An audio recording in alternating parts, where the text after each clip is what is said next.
रोशनी हो गया start? Okay okay okay. Good evening to all of you sir. सभी को गुड इवनिंग। तो फिर गुड इवनिंग सर। आज किस लिए? क्योंकि आज म्यूचुअल फंड डिस्कशन है। लास्ट वीक लाइव क्लास नहीं हो पाया था बिकॉज सरस्वती पूजा था, तो थोड़ा पूजा के कारण मैं लास्ट वीक लाइव नहीं ले पाया। कोई बात नहीं सर, लेकिन आज तो होगा।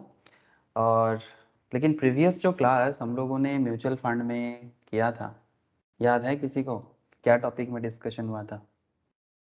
एनीवन बता सकते हो कि मेनली क्या कॉन्सेप्ट में डिस्कशन हुआ था? एकदम एकदम प्योर एनालिसिस हुआ था। एक बड़ा इंटरेस्टिंग कॉन्सेप्ट कि म्यूचुअल फंड बनाता कैसे है। हाँ सर, मतलब अगर आप कल फंड मैनेजर बन जाते हो, ठीक है, या फिर कल आप एएमसी बन जाते हो, फंड मैनेजर से भी इंपॉर्टेंट है। अगर कल आप एएमसी बनाते हो, एसेट मैनेजमेंट कंपनी, या फिर पोर्टफोलियो मैनेजर्स जैसे काम करते हैं, अगर कल आप एसेट मैनेजमेंट कंपनी बिल्ड करते हो, तो आप किस तरह से फंड बना सकते हो। ठीक है, म्यूचुअल फंड है नाम, और इसमें फंड बहुत इंपॉर्टेंट है ना सर? म्यूचुअल फंड में फंड बहुत इंपॉर्टेंट है। तो हम लोगों ने एक फैमिली पॉट बनाया था, याद है आप लोगों को? फैमिली पॉट मैंने नोट शेयर किया था क्या, फैमिली पॉट वाला?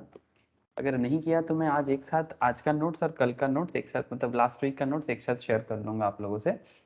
फैमिली पॉट में एक कहानी बोला था आप लोगों को। अगर आप लोग बाई चांस क्लास नहीं किए थे या फिर भूल गए हैं, तो मैं आपको बोलूंगा सर एक बार जरूर गो थ्रू कर लीजिएगा। ठीक है, क्यों?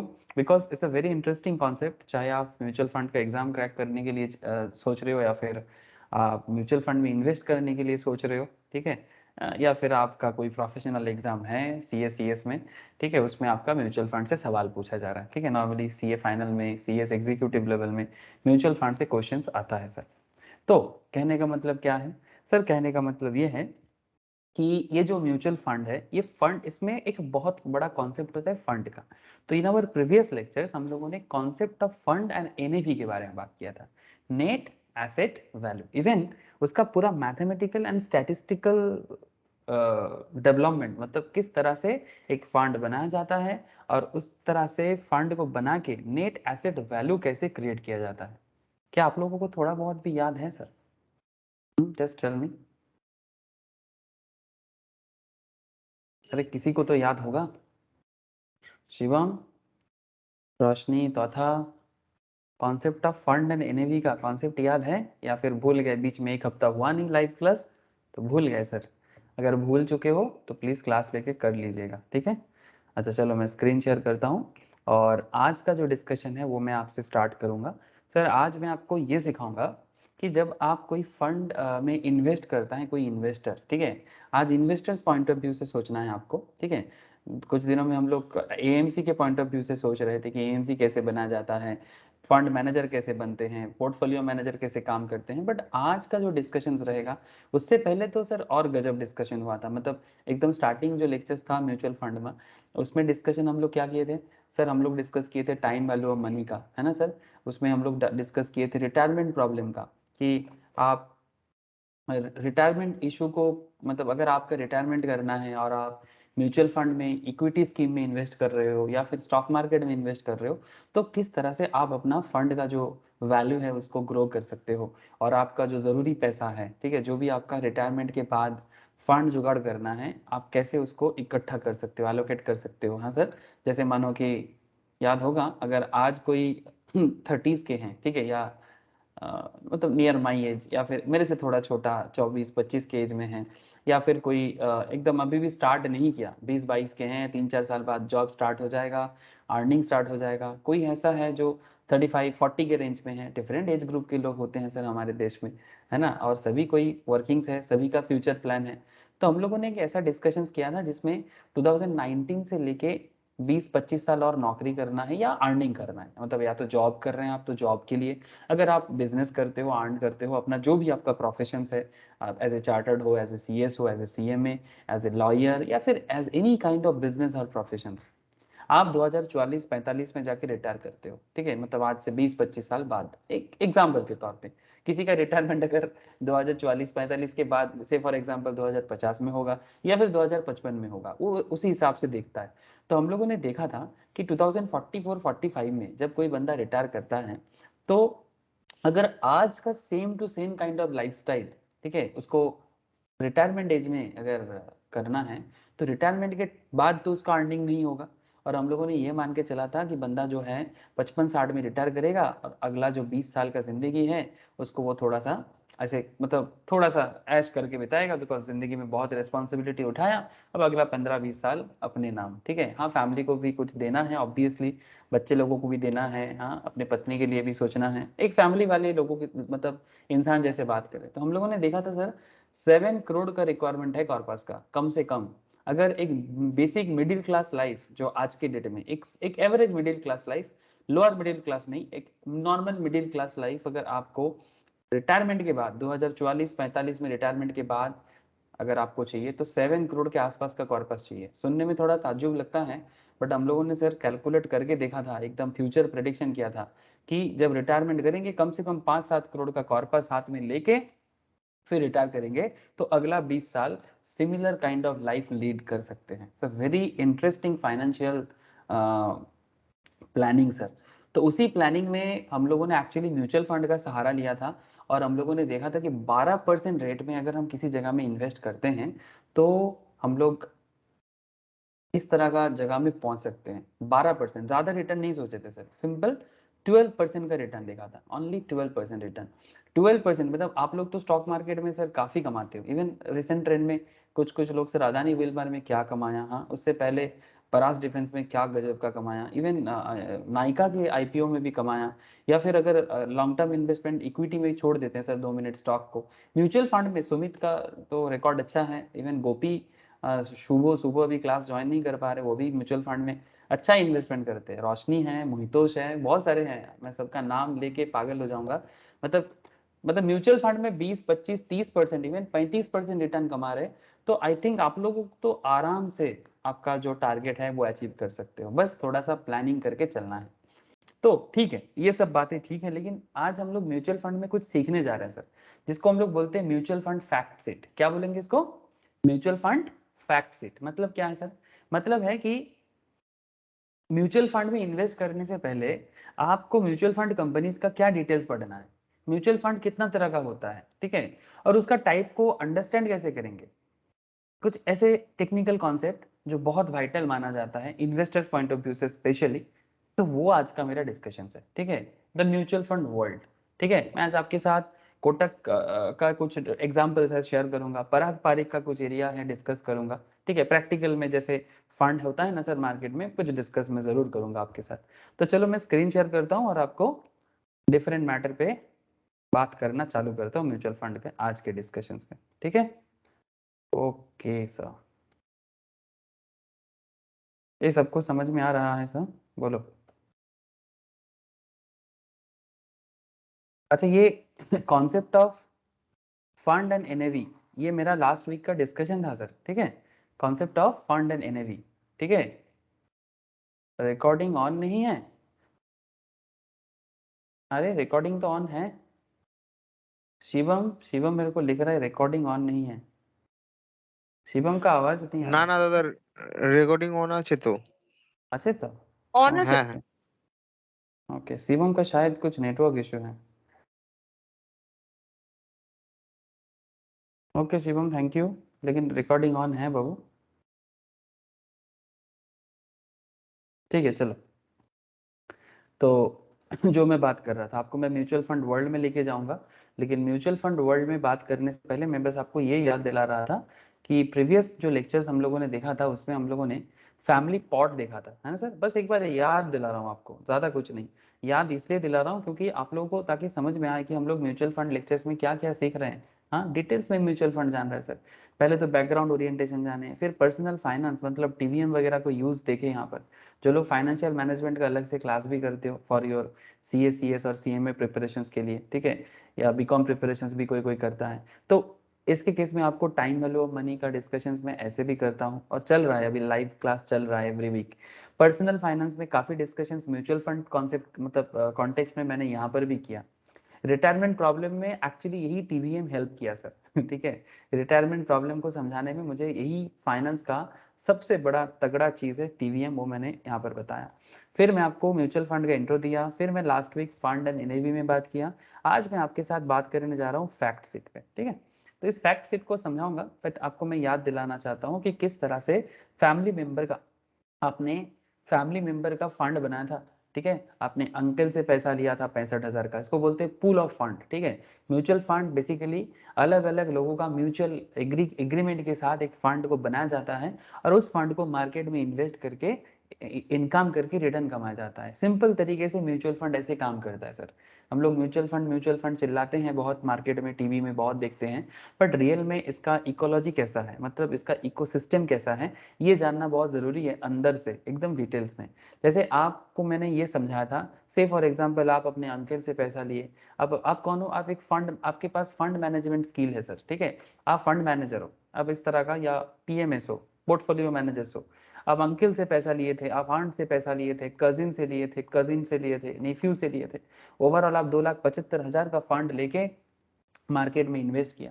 फिर आप उस फंड को मार्केट में डाला, अलग अलग फंड में। मैंने यहाँ पर इजी टू अंडरस्टैंड के लिए बस ये सोचा था कि इक्विटी में डाल देते हैं, लेकिन इक्विटी है, डेब्ट है, बहुत सारे स्कीम है सर, हाइब्रिड स्कीम है, ग्रोथ फंड है, रेगुलर फंड है, डायरेक्ट प्लान है, ये सब समझाएंगे आपको, यही तो समझाने का कॉन्सेप्ट है आज का, ठीक है। तो ये अलग अलग जो फंड का स्कीम है, कॉन्टेक्स्ट है, वो किस तरह से काम करता है। तो उसके बाद आपने जो ये पॉट बनाया था अंकल आंट नेफ्यू से पैसा लेके, अब देखो यहाँ पर आपका फंड फिर धीरे धीरे धीरे धीरे ग्रो किया, ठीक है। देखो यहाँ पर इन्वेस्टमेंट वैल्यूएशन चेंज हो गया, ठीक है। फिर इन्वेस्टमेंट वैल्यूएशन चेंज होके ये देखो सर, 2,75,000 का जो वैल्यूएशन था वो धीरे धीरे 2,77,000 में पहुंचा था। ये मेरा प्रीवियस लेक्चर्स है, जिन लोगों ने नहीं किया मैं उनको बस ये बताना चाहता हूँ, क्योंकि मैंने यहाँ पर म्यूचुअल फंड का एक बहुत बड़ा concept that is NAV concept समझाया था, नेट एसेट वैल्यू कॉन्सेप्ट, ठीक है। म्यूचुअल फंड में फंड क्या होता है, एनएवी क्या होता है, ये मैं यहाँ पर आपको समझाया था, एकदम मैथमेटिक्स के साथ समझाया था। 2,77,000 हुआ था, फिर इस तरह से वहां पर जो यूनिट का वैल्यू है, ठीक है, वो भी मैंने आपको बताया था, ठीक है। यहाँ पर आज मैं और इसलिए नहीं बता रहा हूँ क्योंकि मेरा ये लास्ट वीक डिस्कशन होके रखा था, और आपने एक नोशनल वैल्यू या फेस वैल्यू लेके स्टार्ट किया था, जिसमें आपका फंड का नोशनल या फिक्स्ड वैल्यू जो था फेस वैल्यू टाइप में, जैसे इक्विटी के केस में फेस वैल्यू होता है, वैसा ही यहाँ पर नोशनल वैल्यू होता है, और म्यूचुअल फंड में यूनिट होता है, ठीक है। तो यहाँ पर मैंने 10% का नोशनल वैल्यू लिया था, और फिर बाद में जब मेरा फंड में ग्रोथ हुआ तो ये मेरा 1.034% में ग्रोथ हुआ, और मेरा न्यू नोशनल वैल्यू हो गया सर डे 2 में 10.1034। ये एक दिन में मेरा फंड का जो नोशनल वैल्यू है 10% से 10% 1034 पैसा में बदल गया सर एक दिन में, ठीक है। क्योंकि मेरा फंड जहां जहां लगाया गया था वो सब स्टॉक जो है, इक्विटी है, वो मार्केट में ग्रोथ किया, तभी मेरा फंड का नोशनल वैल्यू वगैरह चेंज हो गया था। सर ये क्या था सर, ये गजब चर्चा था। अगर किसी को मतलब समझना है फिर से या रिवाइज करना है, जस्ट सर फिर से एक बार देखो सर, ठीक है। अगर भूल गए हो, ऐसे भूलना नहीं चाहिए, अगर कोई अच्छे से प्यार से कंसंट्रेशन देके क्लास करता है कभी नहीं भूलेगा, बट फिर भी हो सकता, इंसान है, कभी कभी दिमाग उतना काम नहीं करता, कभी किसी इशू से थोड़ा परेशान रहते हैं, ठीक है, थोड़ा सा आउट ऑफ माइंड होते हैं तो भूल जा सकते हैं। इसलिए बोलूंगा sir please go through NAV and ये सब कॉन्सेप्ट जरूर देखें, ठीक है। तो ताकि जाके ना अभी आगे आगे आपको सारा कॉन्सेप्ट समझ में आएगा। ये एकदम बेसिक चर्चा चल रहा है, इसीलिए बार बार बोल रहा हूँ, क्योंकि आज हम लोग बात करेंगे सर म्यूचुअल फंड के फैक्ट शीट पे, ठीक है। तो फैक्ट शीट में क्या डिस्कस करेंगे सर, चलो फैक्ट शीट में बात बढ़ाते हैं। तो म्यूचुअल फंड फैक्ट शीट दिखाई दे रहा है क्या? Hello, please tell me sir, क्या आप लोगों को फैक्ट शीट दिखाई दे रहा है? हाँ सर। ओके सर, ठीक है। अब ज्यादा दिमाग नहीं खाएंगे आप लोगों का, फटाफट आपको समझाते हैं म्यूचुअल फंड वर्ल्ड क्या है, कैसे काम करते हैं। देखो, तो ये जो इसके पहले वाला जो टॉपिक था या चैप्टर था, वहां पर हम लोगों ने एनएवी एंड फंड पे बात की, ठीक है। एनएवी क्या है, फंड कैसे इकट्ठा किया जाता है, ये सब हमारा डिस्कशन था। बट आज का क्या डिस्कशन हो जाएगा, आज म्यूचुअल फंड वर्ल्ड कैसे चलता है। तो we set up a hypothetical situation that helped us understand the concept of fund and how it gets managed। ये फंड कैसे मैनेज होते हैं। we discussed the idea of pooling of funds, हम लोग ये भी बताए थे कि कैसे फंड को पुल किया जाता है। जैसे कि आपने देखा था एक सिंप्लीफाइड सिस्टम, इवन आपको मैं ये भी बोल सकता हूँ कि कुछ ओवर सिंप्लीफाइड भी था, ठीक है। मतलब इससे पहले वाला जो टॉपिक हम लोगों ने डिस्कस किया था ओवर सिंप्लीफाइड था, बट जरूरी था क्योंकि एकदम बेसिक मैटर था। और बेसिक चीज हमेशा थोड़ा ओवर सिंप्लीफिकेशन वे में ही समझना चाहिए। क्यों? क्योंकि ओवर सिंप्लीफिकेशन में कॉन्सेप्ट क्लैरिटी होता है, कॉन्सेप्ट क्लैरिटी होता है, इसीलिए मैंने थोड़ा ओवर सिंप्लीफिकेशन कॉन्सेप्ट में ही आपको बताया था। So I agree we oversimplified the previous chapter, but that's okay, as the objective at this point is to understand the fund structure and the way it serves its investor. और सबसे बड़ी बात, ये investors को कैसे सर्व करते हैं mutual fund, ये जानना बहुत जरूरी था। तो I also hope you are clear about the concept of net asset value. मैं ये भी समझ सकता हूँ कि आप लोगों को नेट एसेट वैल्यू का कॉन्सेप्ट क्लियर है, ठीक है। एंड और म्यूचुअल फंड यूनिट किस तरह से होता है, ऐसे elementary concept, mutual fund unit क्या होता है, एनएवी क्या होता है, फंड क्या होता है, ये सब क्या है, एलिमेंटरी कॉन्सेप्ट है। And I hope you have no confusion about. If yes, I would urge you to read again, या फिर आप फिर से क्लास को देखो, previous lectures. We will in this chapter take that conversation forward and look at one of the most crucial documents from a fund house. किसी भी fund house का एक बहुत ही फेमस एक डॉक्यूमेंट्स होते हैं जो हर एक म्यूचुअल फंड इन्वेस्टर्स को देखना चाहिए, लेकिन वो देखने के लिए नॉलेज भी चाहिए आपको, मार्केट का नॉलेज, स्टॉक मार्केट का नॉलेज, इक्विटी सेगमेंट का नॉलेज, डेब्ट मार्केट का नॉलेज, इंटरनेशनल इकोनॉमी का नॉलेज। हाँ सर, इतना नॉलेज लेके इन्वेस्ट करते हैं क्या सर?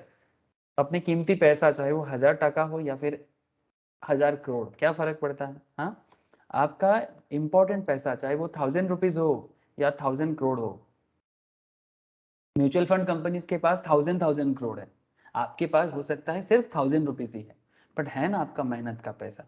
तो जब अपने मेहनत का पैसा को किसी जगह में इन्वेस्ट करोगे, किसी और के हवाले करोगे, तो थोड़ा जानकारी नहीं लोगे सर? सिर्फ इंफॉर्मेशन नहीं, नॉट जस्ट इंफॉर्मेशन, इंफॉर्मेशन तो हर जगह मिलता है, टीवी में मिल जाएगा, कोई हाँ बोलेगा कोई ना बोलेगा, उससे क्या। वैसे एक स्टॉक मार्केट में रिसेंटली एक कंपनी आया था, अदानी विल्मर तो बहुत ग्रोथ दिया, लेकिन और एक कंपनी आया था, अभी मैं बात कर रहा था, सुमित बता सकता है, वो बेसिकली वो प्रेशर कुकर वगैरह बनाते हैं, क्या नाम है कंपनी का, रिसेंटली आया आके, प्रेशर बहुत ज्यादा कुकर है। बना है? हाँ, वो यूटेंसिल्स, प्रेशर कुकर ये सब बनाते हैं, आईपीओ आया सर, फरवरी में ही आया था, मुझे नाम याद नहीं आ रहा है, एक मिनट रुको।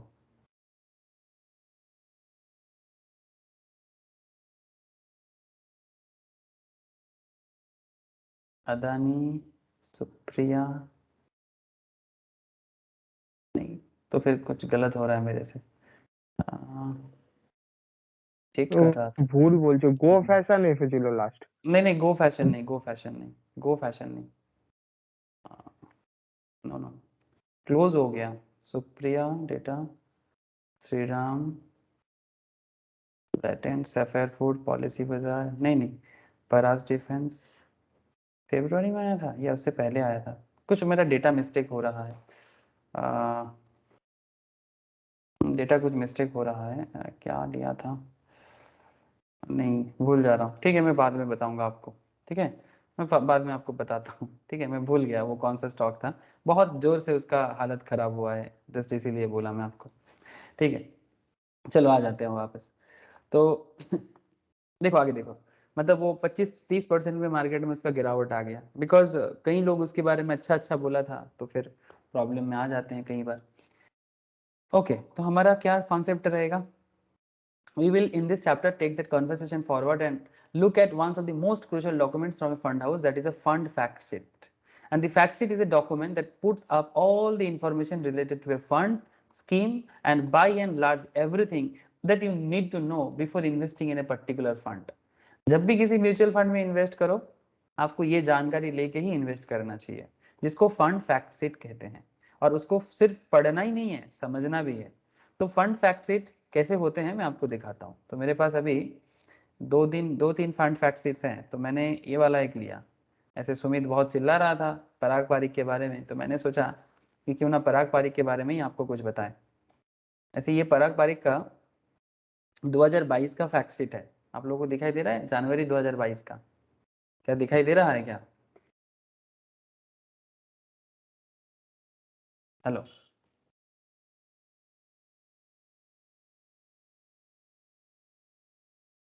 क्या देखा देखा যাচ্ছে, दिखाई दे रहा है ना आप लोगों को स्क्रीन? है दादा। ओके হ্যাঁ सर। দাদা। देखो sir, managing your money using value investing principles, ये पराग पारिक बड़ा ही फेमस एक mutual fund company, asset management company है सर। ठीक है, आप लोग इसके बारे में अलग से जान सकते हो।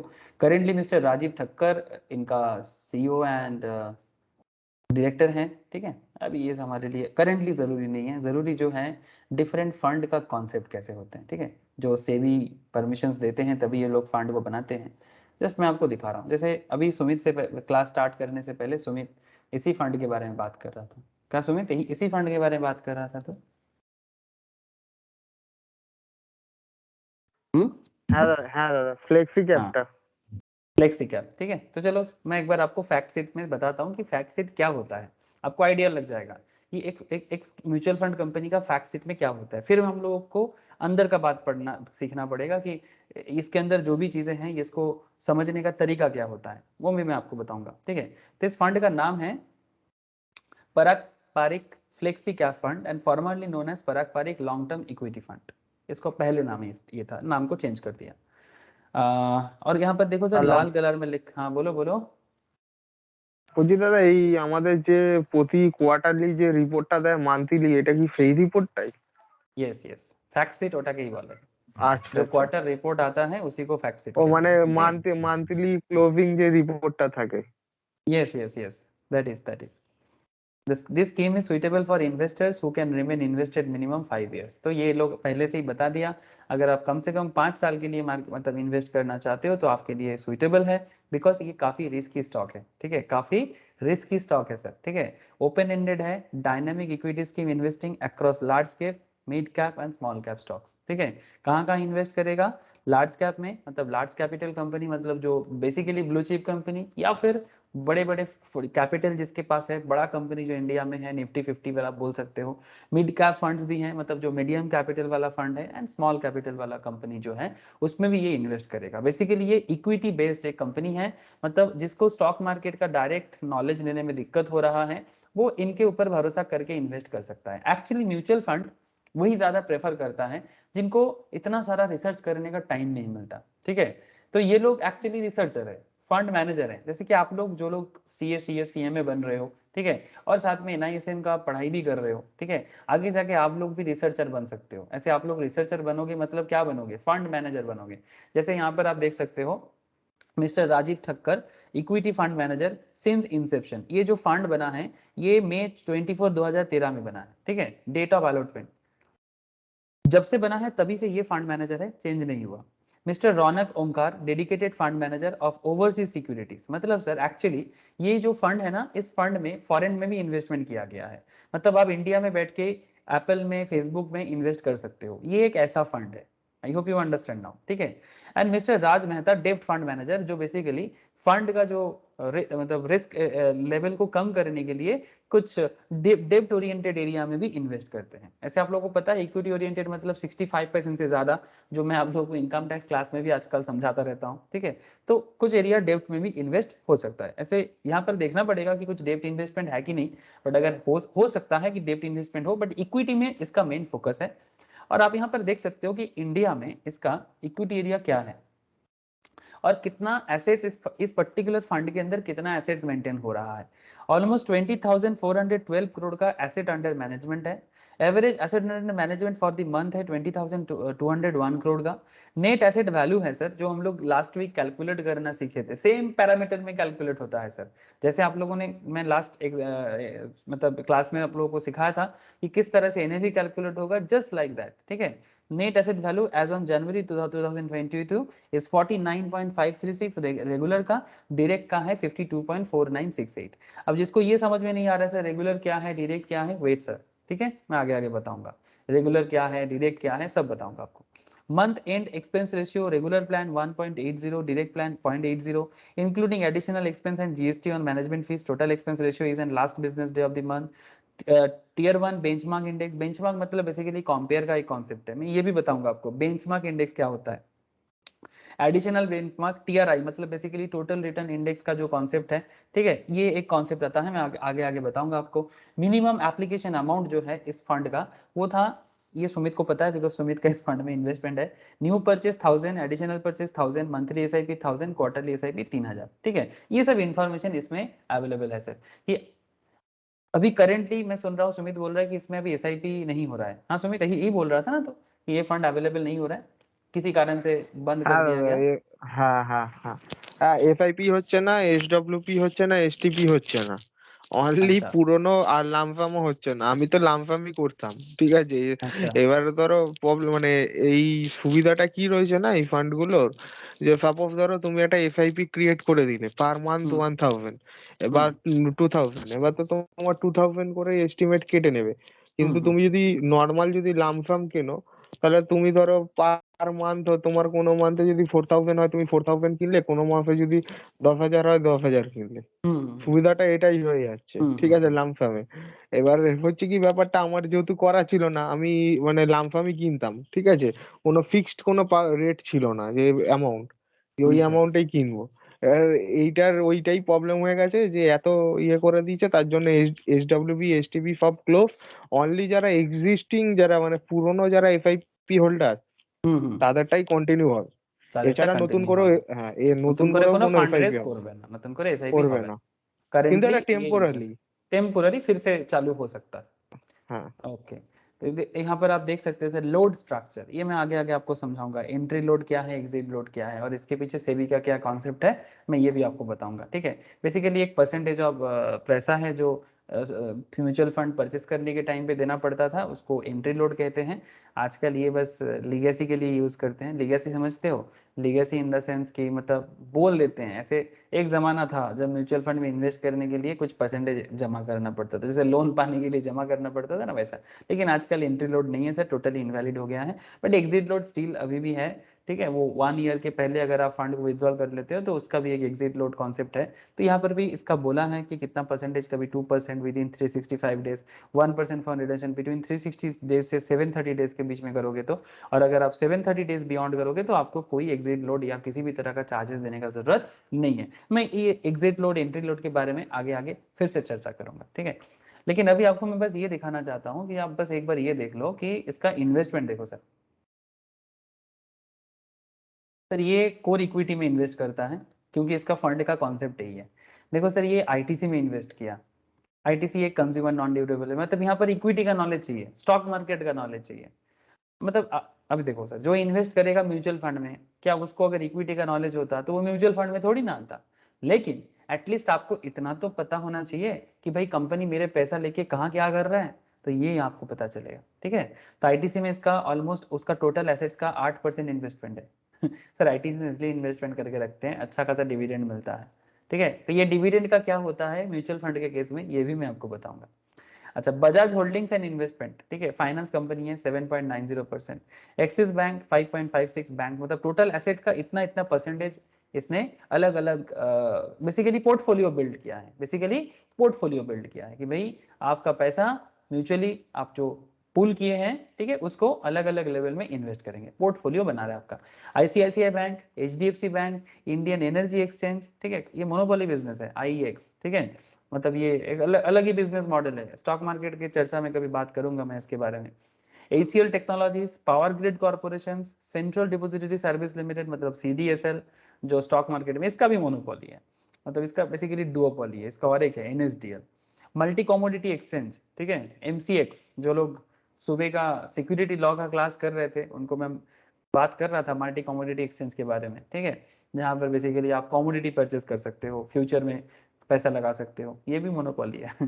Motilal Oswal financial service, Balkrishna industries auto auto auto ancillaries में है, doctor Reddy pharmaceuticals, Cadila health care pharmaceutical, Sun pharmaceuticals industry, IPCA laboratory, मतलब अच्छा खासा फार्मेसी में इन्वेस्ट है, क्योंकि ज़्यादा नहीं किया सर, रिटर्न अच्छा देता है बट कई बार बहुत मुश्किल में भी डाल देते हैं, इसलिए ना देखो सर काफ़ी दिमाग लगा के किया है। स्टेबल जो है ज़्यादा, जो स्टॉक ज़्यादा स्टेबल है उसमें थोड़ा इन्वेस्टमेंट अमाउंट ज़्यादा है, जो थोड़ा स्टेबिलिटी कम है उसमें थोड़ा इन्वेस्टमेंट अमाउंट कम करके दिया है, ताकि मतलब फटाक से गिर के ना नीचे ना गिर जाए। ठीक है, काफ़ी अच्छा रिसर्च किया है फंड मैनेजर। हाँ मानना पड़ेगा सर, हाँ मानना पड़ेगा इसका इन्वेस्टमेंट, मतलब इसीलिए तो ये लोग इतने बड़े बड़े फंड रन करा सकते हैं। आप लोग भी एक दिन ऐसा नॉलेज गैदर करो कि आप भी बड़े बड़े कंपनी में फंड मैनेजर बनो सर, मैं देखने के लिए रेडी हूँ। आईसीआर लिमिटेड कैपिटल मार्केट का है, ओराकल फाइनेंशियल सॉफ्टवेयर में है, ल्यूपिन फार्मास्यूटिकल्स में है। इस तरह से इंडियन इक्विटी में ऐसा ऐसा कंपनी में इन्वेस्ट है इसका। फॉरेन में इसका अल्फाबेट, अल्फाबेट मतलब गूगल सर, गूगल का जो actually stock market listed name है वो अल्फाबेट आईएनसी के नाम से है। इसमें 8.40, माइक्रोसॉफ्ट कॉर्पोरेशन में 7.66, अमेजन में 6.38, मेटा प्लेटफॉर्म मतलब फेसबुक 6.17, सुजुकी मोटोकॉर्प ऑटो में 0.87। डेप्ट में भी है इसका, ठीक है, एफडीआर वगैरह कुछ है डेप्ट इंस्ट्रूमेंट में, trips including cash and cash equivalent net current assets, मतलब ये बेसिकली डेप्ट है, डिवेंचर टाइप का, ठीक है, डेप्ट and money market instrument, short term money market या হ্যালো, फिर, हाँ बोलो, এদের बोल দাদা बोल। টোটাল ইকুইটির মধ্যে হচ্ছে তোমার লার্জ ক্যাপে আছে 58 to 60% আছে অ্যালটমেন্ট, ঠিক আছে, हम्म মানে ফান্ড যা হয় हम्म 1000 টাকার মধ্যে আমি বলছি, হ্যাঁ, हम्म 1000 টাকার মধ্যে 600 টাকা হচ্ছে তোমার ইকুইটি লার্জ ক্যাপে যায়, ঠিক আছে, আর 30 টাকা হচ্ছে তোমার মিড ক্যাপে स्मॉल আসে, जाए, मिड कैप पे जाए, স্মল अच्छा। মিড ক্যাপে যায়, মিড ক্যাপ আর স্মল ক্যাপ মিলিয়ে আসে, আর हम्म 10 টাকা, ঠিক আছে, हम्म মানে 10 টাকা হচ্ছে তোমার এটা ডেপ্টে, মানে হচ্ছে তোমার বন্ড डेप्ट है ফন্ডে, जाएगा, बॉन्ड হ্যাঁ फंड है ডেপ্টে। जाएगा, यस यस एग्जैक्टली वैसा ही दिख रहा है यहाँ पर, वैसा ही दिख रहा है, हार्डली 4-5% बॉन्ड डेप्ट में है, बाकी 90-95% इक्विटी में ही है। उसमें foreign overseas securities, depository receipt, ADR IDR इसी में बना हुआ है, ठीक है। तो आप देख रहे हो सर कैसे बनता है म्यूचुअल फंड का कॉन्सेप्ट, यही तो है यही तो म्यूचुअल फंड को म्यूचुअल फंड बना दिया।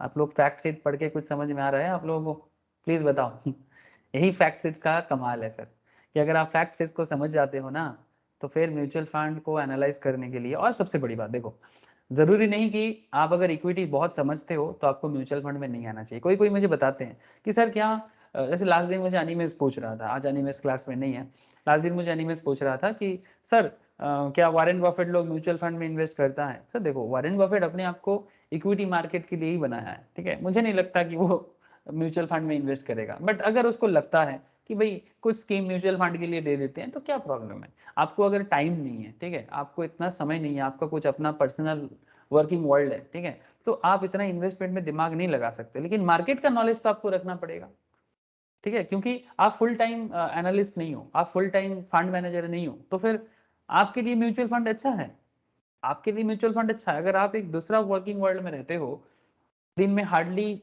1 घंटा आप मैनेज कर पाते हो अपने फंड और एनालिसिस के लिए, तो फिर आप सारा का सारा पैसा इक्विटी में क्यों डालोगे। हाँ सर, कुछ पैसे आप म्यूचुअल फंड में भी डाल दो, इवन मैं तो ये कहूंगा कि 50-50 कर सकते हो, लेकिन हाँ अगर आपको इक्विटी में ज्यादा नॉलेज गेन हो गया, ठीक है, तो फिर आप इक्विटी में भी अच्छा जा सकते हो, ठीक है। लेकिन मैं ये उसके लिए बोलूंगा या उनके लिए बोलूंगा जिनको टाइम नहीं है, अपने फंड को लेके इक्विटी एनालिस करने का टाइम नहीं है, वो म्यूचुअल फंड में ही जाएगा और अच्छा है उनके लिए। लेकिन अगर आपके पास टाइम है तो फिर आप बैठे बैठे इक्विटी रिसर्च करो। लेकिन अगर मानो कि आप न्यू कमर हो, ठीक है, आपको इक्विटी रिसर्च समझ में नहीं आ रहा है, तब आप इनके सहारा ले सकते हो, ठीक है, समझ में आ रहा है सर। तो बहुत सारे कॉन्सेप्ट है, तो इसलिए स्टॉक मार्केट म्यूचुअल फंड सब एकदम मिलजुल के एक एकाकार, मतलब बंगाली में हम लोग बोलते हैं ना एकाकार रह गए, एग्जैक्टली, मतलब नॉलेज के ऊपर डिपेंड करता है कि आपको कब क्या करना चाहिए नहीं करना चाहिए, it's just like that. Okay, आगे बढ़े सर, ठीक है।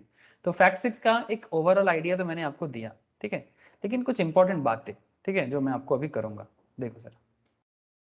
तो before we get to the fun fact sets जो मैं ऑलरेडी आपको बता दिया, I think it is essential to get a grip on how wide and deep the Indian mutual fund industry. Fun fact set तो मैं आपको पहले ही बता दिया, लेकिन आपको ये भी पता होना चाहिए कि हमारा इंडियन म्यूचुअल फंड इंडस्ट्री कितना गहरा है। The discussion will help you understand the length and breadth of the mutual fund industry. So here are the details जो as on July 2021 का डेटा है। आज के डेट में हमारे देश में, ये थोड़ा सा पुराना है but I think almost updated है, एकदम लेटेस्ट वाला डेटा मैं देखूंगा, अगर मुझे मिल जाए तो मैं आपको बताऊंगा। टोटल फंड हाउस है 45, ठीक है, मतलब इंडिया में टोटल 45 एएमसी है, ठीक है। उसमें से कुछ पॉपुलर नाम मैं आपके सामने ले सकता हूँ, ऐसे तो 45 है बट 45 का नाम यहाँ पर मैं नहीं लिखा, आपको मैं बाद में 45 नाम दिखा दूंगा। These are the number of mutual fund companies who have obtained the AMC licence from SEBI, SEBI से लेना पड़ता है सर, है ना। जो लोग सिक्योरिटी लॉ वगैरह पढ़ रहे हैं आजकल, मतलब जो लोग सीएस एग्जीक्यूटिव या सीए फाइनल लेवल में पढ़ाई कर रहे हैं ना, उनको एग्जाम देना है, तो उनके लिए सेबी लॉ बहुत इंपॉर्टेंट है, ठीक है, सिक्योरिटी लॉ। तो इसके लिए उन्हें ये सब चीज़ें वहाँ पर भी बताया जाता है, बट हाँ ये प्रैक्टिकल एप्लीकेशन वाला एरिया नहीं, लॉ वाला एरिया, ठीक है। तो who have obtain the AMC licence from SEBI, example जैसे कोटक एएमसी, क्या है कोटक एएमसी, कोटक महिंद्रा जो बैंक है उसी ग्रुप का है, बट वो बैंक नहीं, एसेट मैनेजमेंट कंपनी है। अच्छे से पढ़ाई करो सर, अच्छे से स्टॉक मार्केट का नॉलेज लो, चार्टर्ड बनो, सीएमए बनो, सीएसबी बनो, जो बनना है बनो। साथ में क्या करना है, थोड़ा नॉलेज लोगे ना, आप लोगों के सामने ना ये सब दरवाजा ना खटखट रहा है, खटखट कर रहा है, मतलब आप समझ रहे हो ना 45 एएमसी में कितना जॉब जरूरी है। मतलब सिर्फ फंड मैनेजर नहीं, फंड मैनेजर के अंडर में डिप्यूटी, उनके अंडर में एसोसिएट्स, बहुत जॉब है। स्टार्ट करते हैं कोई कोई एसोसिएट्स में, बाद में वो जाके फंड मैनेजर बन जाते हैं, ठीक है। सो मतलब इमेंस अपॉर्चुनिटी, कौन बोलता है जॉब नहीं है, हाँ, बस ढूंढता नहीं है। बस क्या है ना, लोगों का क्या सोच बन गया कि एक जैसे वो कुआं का बैंग होता है ना सर, मैंने जितना देखा उतना ही देखा, नदी क्या है कभी देखा नहीं, समुंदर तो छोड़ो बहुत दूर की बात। तो ये जो लोगों का कॉन्सेप्ट ना ऐसा बन गया, सब कुआं का बैंक बन गया। आप समझ रहे हो, आप लोग जानते हो ना, कुआं का बैंक, नदी का बैंक और समुंदर का जो बैंक, मतलब मेढक सर, मेढक, ठीक है। तो उनके बीच में जो स्टोरी है, तो जो कुआं का मेढक होगा उसको ऐसा ही लगेगा कि भाई इसके बाहर दुनिया में कुछ नहीं है, ठीक है। तो इट्स लाइक दैट। तो अब सोचा करो कि इतना सारा म्यूचुअल फंड कंपनी चलते कैसे हैं, क्या इनको लोग नहीं चाहिए होता है, इनको नॉलेजेबल लोग नहीं चाहिए होता है, बहुत चाहिए होता है। किस कौन जाते हैं, कॉमर्स का नॉलेज वाले लोग ही जाते हैं, और कौन जाएगा। बस नॉलेज ना कुछ लोगों के पास ना सीमित हो गया, बस यही बात मैं आप लोगों को हमेशा करता हूँ। ऐसा ना करो सर। एक बार मैं काकुरगची में, सॉरी काकुरगची नहीं, कैमक स्ट्रीट में बीएससी के ऑफिस में गया था। बीएससी का वहाँ पर एक इंस्टीट्यूट भी है, वो लोग भी ऐसे शेयर मार्केट व कोचिंग भी देता है, मतलब बीएससी की तरफ से प्राइवेट कोचिंग ही देता है। थोड़ा सा कॉस्टली है, मतलब नॉर्मल जो शेयर मार्केट का, जो सिंपल बात कर रहा हूँ, जैसे म्यूचुअल फंड और शेयर मार्केट का कोर्स का फीस ऑलमोस्ट यही पढ़ाई जो आप लोग 5 मंथ 6 मंथ में करते हो, ऐसा ही चीज़ वो लोग थोड़ा सा मतलब ऐसे सजा के करते हैं, थोड़ा सा उनका अप्रोच थोड़ा सजा हुआ है। 2 लाख 2.5 लाख का खर्चा है, कम से कम 1.5 लाख का एक मिनिमम जो मैं देखा था वो 1.5 का देखा था। तो मैं उनको बोला कि काफ़ी एक्सपेंसिव है, तो बोले क्यों एक्सपेंसिव करने में क्या दिक्कत है। तो मैं बीएससी इंस्टीट्यूट का जो मतलब वहाँ पर जो रिसोर्स पर्सन थे, मैं उनसे बात कर रहा था, डायरेक्टर थे आई थिंक मोस्ट प्रोबेबली। तो मैं बोला कि आप लोग ये सब चीज़ें छोटा छोटा शहर में या फिर कोलकाता में, जैसे नॉर्थ कोलकाता में ये सब एरिया में क्यों नहीं रखते हो, इतना यहाँ वहाँ पर इतना पॉपुलर क्यों नहीं है।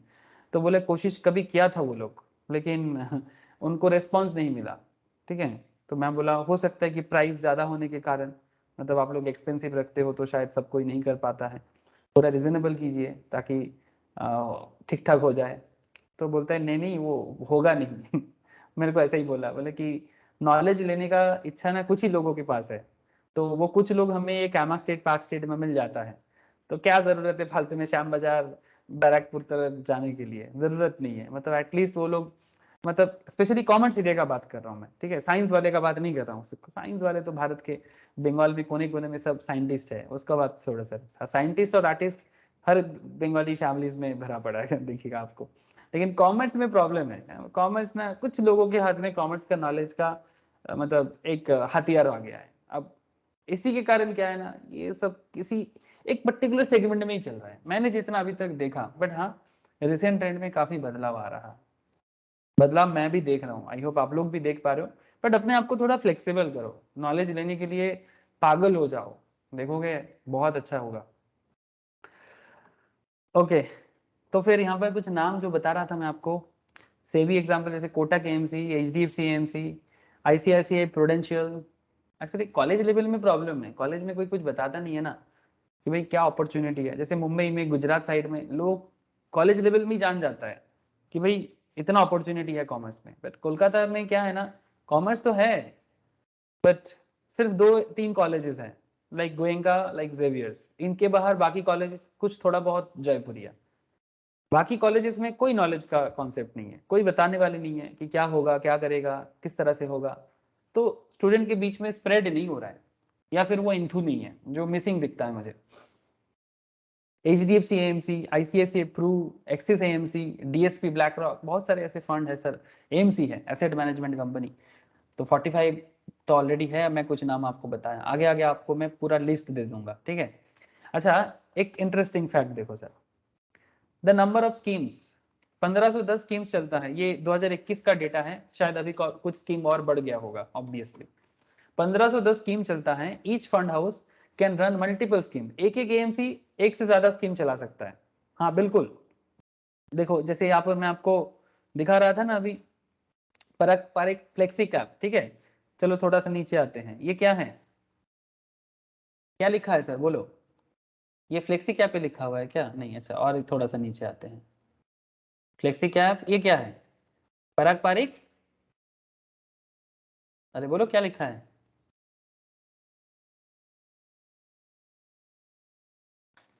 टैक्स सेवर, ठीक है। मतलब यहाँ पर कुछ ऐसे कॉन्सेप्ट बना हुआ है जिसमें आपको टैक्स में बेनिफिट हो जाएगा, ठीक है। तो ये सब फंड मैं बाद में आपको धीरे धीरे फैक्ट शीट में बताऊंगा कैसे टैक्स सेव करते हैं, किस तरह से करते हैं, ठीक है। और भी है, ठीक है, ये तो बस शुरुआत है, और भी बहुत सारे हैं, ठीक है। लॉक इन 3 साल का था ये फंड, परक पर एक टैक्स सेवर्स। इसके बाद देखो सर, परक पर एक कंजर्वेटिव हाइब्रिड फंड, ठीक है। कैसे होते हैं ये सब फंड मैं आपको आगे आगे बताऊंगा सर, ठीक है। कंजर्वेटिव हाइब्रिड फंड, ठीक है, ये सब मेरा आगे का चर्चा रहेगा कि म्यूचुअल फंड किस तरह से अपने आप को डे बाय डे इंप्रूव कर रहा है। एएमसी के पास कितना सारा स्कीम हो सकता है, एक एक फंड एक एक एएमसी मतलब मल्टीपल स्कीम चला सकते हैं, एक एक एएमसी मल्टीपल स्कीम चला सकते हैं। परक पर एक liquid fund, open ended liquid schemes, ये भी एक गजब पॉइंट है सर।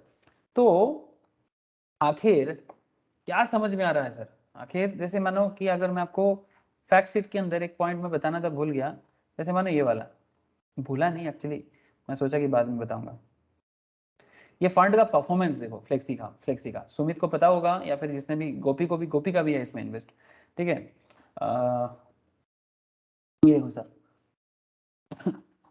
इसका रिटर्न देखो सर, 2013 से आया था ये, इसका ओवरऑल इसका स्टार्ट हुआ था 2013 से फंड स्टार्ट हुआ था। अब इसका रिटर्न देखो सर, 2013 के आसपास में एज ऑफ, দাদা এর এর এর বেঞ্চমার্ক দাদা অনেকবার বিট করে দিয়েছে, মানে তোমার সেন্সেক্স বলো নিফটি বলো এত রিটার্ন দিতে পারেনি এই हाँ ফান্ড वही যা वही রিটার্ন দিয়েছে। वही वही मैं কিন্তু बोल रहा এর हूँ। মধ্যে কিন্তু দাদা এর মধ্যে আমরা মানে আমার মানে ওপিনিয়ন বলছি, এর মধ্যে আমরা যে রিটার্নটা পাই না এটা অনেক কম পাই। কারণ হচ্ছে তুমি যদি দেখো আমেরিকার মার্কেটে নর্মালি তুমি বলছি আমি 10 থেকে 15% দিয়ে দিল মানে অনেক বেশি দিয়ে দিল, আর ইন্ডিয়ার মার্কেট কিন্তু এর থেকেও বেশি দেয়। ঠিক আছে, আমি ऑब्वियसली। প্রথম যদি আমি দেখি যে আমার মানে সিএজিআর রিটার্ন মানে কম্পাউন্ডিং অ্যানুয়াল গ্রোথ রিটার্ন যদি আমি দেখি যে 30%, আর এটা আমি অনেক কম পেয়েছি মানে এই ফান্ডের তুলনায়। কারণ 15% রিটার্ন মানে আমার আমেরিকার যদি মার্কেট দেয় প্রথম একটা ইউএস এর ভ্যালুয়েশন, ঠিক আছে, মানে ইউএস এর স্টক মার্কেট, তারপরে আমি আর একখানা মানে ভ্যারাইটি জিনিস পাই, যেটা হচ্ছে ওরা যখন এক্সচেঞ্জ করে কারেন্সি এক্সচেঞ্জ, ওখানেও কিন্তু মানে ওই কিছুটা মার্কেটেও কাটে, কিন্তু হ্যাঁ কিছুটা আট কাটে। ওখানেও কিন্তু 8% গ্রোথ থাকে। মানে ওভারঅল বলছি আমি, সিএজিআর রিটার্ন 8%, মানে 8% আর 15% কত হলো, 8 আর 5 15 আর 5 20 23%, তাহলে 7% আমাকে অনলি ইন্ডিয়ান মার্কেট থেকে দিচ্ছে। মানে लेकिन ठीक है देख, ক্যালকুলেশন। देख मैं, तो तू थोड़ा सा, मैं बाद में तेरे को कैलकुलेशन कराऊंगा, रुक जा। लेकिन ओवरऑल तो देख इसका, ओवरऑल जो तेरे पास रिटर्न आ रहा है, जैसे अगर तू इंसेप्शन से देखेगा तो ये 15% रिटर्न दे रहा है। मतलब 2013 से जिनका इन्वेस्टमेंट है वो ऑलमोस्ट 15.15% रिटर्न जनरेट कर रहा है। जो 2021 से किया है वो 17% रिटर्न जनरेट किया, जो 19 से किया वो 24%, जो 17 से कर रहा है वो 17.96%। अब देख सुमित, अगर तू इक्विटी समझता है ना तो तेरे को ऐसा लगेगा कि भाई इससे अच्छा है कि मैं इक्विटी में डाल देता। अब बात यही है कि जिसको डायरेक्ट इक्विटी समझ नहीं आता या टाइम नहीं है, उनके लिए म्यूचुअल फंड बहुत अच्छा है। हाँ या ना सुमित बोल, जिनके पास टाइम नहीं है वो সেটা क्या তো करे, অবশ্যই, কিন্তু वही मैं बोल। কিন্তু আমারও এটাও ভয় লাগে, মানে আমার তো আমেরিকার ইউএসএ এক্সচেঞ্জেও তো আমার অ্যাকাউন্ট ওপেন করা রয়েছে। हम्म তো আমি মানে আমার নিজেরই ভয় লাগে যে হট করে ফেসবুকের একটা শেয়ার কিনে নেবো, আর ফেসবুকে যা অবস্থা হয়ে গেছে কিছুদিন ধরে, মানে এমন ভাবে পড়ছে নিজেরই ভয় লাগছে ভাব। देख, डर कब लगता है लोगों को, डर तभी लगता है जब नॉलेज कम हो, ठीक है। अब तुम देखो, तुम ठीक है, अब तुम थोड़ा बहुत इन्वेस्टमेंट इंटरनेशनल मार्केट में करना चालू किए तो तुमको ऐसा डर चालू हो गया। अब तुम अपना नॉलेज बेस को बढ़ाओ, ठीक है। जैसे तुम इंडियन मार्केट के ऊपर अपना नॉलेज को बढ़ा रहे हो, सेम टू सेम पॉइंट में तुम इंटरनेशनल एक्सपोजर बढ़ाओ अपना, तुमको डर लगना कम हो जाएगा। बस यही सलाह दे सकता हूँ मैं, और कोई उपाय नहीं है। बस जितना मतलब अगर इंडियन मार्केट को समझ गए तो फिर देखो भाई, जब तक तुम ग्लोबल नॉलेज नहीं ले लेते हो या अमेरिकन मार्केट का नॉलेज नहीं ले लेते हो, तब तक आप अमेरिकन मार्केट में ज्यादा इन्वेस्ट कभी ना करो, ठीक है। लेकिन जिस दिन आपको नॉलेज हो जाएगा, ज्ञान हो जाएगा मार्केट क्या है, जैसे जैसे तुम लोग दो কিন্তু तीन चार साल से, हाँ बोल। কিন্তু দাদা আমেরিকার মার্কেটে ইনভেস্ট করে মজাও আছে, যেমন ধরো পেপসি বলো কোকা কোলা বলো, এগুলো তো ফরেন ব্র্যান্ড, ঠিক আছে। हम्म, हम्म, তো যদি কোনো দেশে ধরো, সাপোজ আমি কথার কথা বলছি, ওয়েস্ট ইন্ডিজে ধরো, যদি ওয়েস্ট ইন্ডিজ গভর্নমেন্ট যদি মনে করে যে পেপসি কোকা কোলা ব্যান করে দেবে, তা বলে তো আমার ওভারঅল ওয়ার্ল্ডে তো পেপসি কোকা कोला ব্যান্ড হয়ে गल না। हाँ मतलब এটা काफी কিন্তু ज्यादा, একটা मतलब ভালো, हाँ, रिस्क হ্যাঁ, मैनेजमेंट एरिया काफी होता अच्छा रहता है। ডাইভার্ট अब হচ্ছে। वही যেমন वही मैं बोल रहा हूँ वही, हाँ। চায়না যেমন, চায়না যেমন গুগলের কোনো ব্র্যান্ড ইউজ করে না, ওদের हम्म, পার্সোনাল অ্যাপ্লিকেশন हम्म, আছে, हम्म, हम्म, ঠিক আছে, ডেটাবেস সার্ভার কিছু ইউজ করে না। কিন্তু তা বলে তো গোটা ভারত মানে ওভারঅল ওয়ার্ল্ডে তো আর গুগল ফেসবুক ব্যান করে हाँ দেয় না। ऑब्वियसली तुमको এটা वही এটা देखना है, वही देखना है कि एक्सपोजर कैसा है इंटरनेशनल का, बिजनेस का एक्सपोजर कहाँ तक है, कहाँ प्रॉब्लम है, कहाँ प्रॉब्लम नहीं है। अब तुम इस सब एनालिसिस करना चालू कर दोगे ना, तो तुम समझ जाओगे कि भाई इंटरनेशनल मार्केट में कैसे मतलब परफॉर्मेंस होगा। ये डायरेक्ट इक्विटी के वजह देखो भाई, जिसका नॉलेज इक्विटी में अच्छा रहेगा, जिसके पास टाइम है, तुम लोग ये सब लाइन में काम चालू कर दियो तो तुम लोगों के पास टाइम है, तुम लोग फंड मैनेजर बनना चाहते हो, तुम लोग पोर्टफोलियो का काम करना चाहते हो, तो तुम लोगों के पास टाइम है। पर जिसके पास टाइम नहीं है, उसके लिए चुपचाप ये सब फंड में इन्वेस्ट करना सबसे बढ़िया। मैं तो हमेशा बोलूंगा कि अगर टाइम नहीं है तो चुपचाप ये सब जगह में आ जाओ और खुश हो जाओ, छोटा मोटा में खुश हो जाओ। 50-100% का रिटर्न भूल जाओ, 15% 20% ऐसे, भाई बैंक से तो डबल मिल रहा है, अच्छा मिल रहा है। 15% म्यूचुअल फंड रिटर्न स्टैंडर्ड है, काफी स्टैंडर्ड है। अच्छा 1510 स्कीम चलता है, ठीक है। उसमें सबसे जो ज्यादा स्कीम जिसका चलता है, निपॉन का 145 ऑलमोस्ट, एसबीआई का 144, आईसीआईसीआई प्रूडेंशियल का 143, ठीक है। तो बड़े बड़े इनका बहुत ज्यादा चलता है sir. Money managed by AMC as per 2021 अभी और ज्यादा हो गया सर, 35 लाख करोड़ का मनी मैनेज करते हैं एसेट मैनेजमेंट कंपनी। आप समझ सकते हो मतलब कितना कैपिटल सिर्फ म्यूचुअल फंड के थ्रू से मार्केट में पहुंचते हैं। This is the aggregate amount of money managed by the entire mutual fund industry across all AMC. जैसे कि SBI AMC which is the largest AMC managed about 5.23 lakh crore, axis के पास 2.08 lakh crore, ES के पास 81,000 करोड़, ठीक है। Money coming from individuals and corporates, अगर मैं आपको 35 लाख करोड़ में से हिसाब बताऊं, 18 लाख करोड़ हम आप जैसे लोगों का है, 18 लाख करोड़ 19 लाख करोड़ है हमारा या आपके जैसा है रिटेल पार्टिसिपेंट्स का, और 16 लाख करोड़ है कॉर्पोरेट्स का। मतलब बड़े बड़े कंपनीज भी म्यूचुअल फंड में इन्वेस्ट करते हैं। आप समझ रहे हो ना, ठीक है। तो ऐसा नहीं है कि आपको इक्विटी का नॉलेज है तो फिर आप बड़े बड़ा बड़ा कंपनी भी तो फिर दूसरे कंपनी की इक्विटी में लगा देता, लेकिन वो भी अपना पोर्टफोलियो को क्या कर रहा है, हेज कर रहा है, रिस्क को कंट्रोल कर रहा है। क्यों, डाइवर्सिफाई हो रहा है ना उसका पैसा। जो बात तू कहा अभी, अभी जो ग्लोबल मार्केट के पर्सपेक्टिव से जो बात तूने अभी अभी मुझे कहा कि दादा ऐसा होता है कि जैसे मानो कि जैसे ये वाला फ्लेक्सी फंड में ही देखो आप, जब आप डिफरेंट कंपनीज में इन्वेस्ट करते हो तो आपका फंड का क्या हो जाता है, एक रिस्क मैनेजमेंट हो जाता है। ये भी एक तरीका होता है, ये भी एक तरीका होता है अपने पैसे को रिस्क एडजस्ट करने का, ठीक है। मतलब ऐसा नहीं कि सारा का सारा पैसा किसी एक फंड में डाल दो, अगर कंपनी का कुछ हो जाए आपका पैसा डूब जाएगा। लेकिन जब आप आपका पैसा इतना सारा कंपनी में डाल रहे हो, सब कोई थोड़ी ना डूबेगा। इट्स लाइक जैसे आप बोला कि वेस्ट इंडीज बैन कर दिया तो थोड़ी ना है कि सारा का सारा वर्ल्ड बैन कर देगा, वैसा ही कॉन्सेप्ट है, ठीक है। तो ये रिस्क एडजस्ट करके आपको अच्छा खासा रिटर्न दे सकता है ये म्यूचुअल फंड एरिया, ठीक है। तो इसलिए आजकल सर मतलब बहुत सारे यूथ जिसके पास नॉलेज है, जो नॉलेज गैदर कर रहा है, समझ रहे हैं अंदर से म्यूचुअल फंड को, स्टॉक मार्केट को, ये लोग अपना पैसा को काफी, जैसे आप लोग कर रहे हो ऐसे बहुत सारे लोग कर रहे हैं सर। काफी पहले से तो अच्छा हुआ है, ठीक है, लेकिन अभी बहुत बाकी है।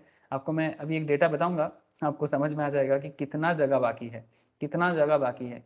सर भारत में अभी सिर्फ 2.39 करोड़ इंडियंस ही इस मार्केट में इन्वेस्ट करते हैं। मतलब हमारा जनसंख्या है 138 करोड़ की, आपको पता है ना सर।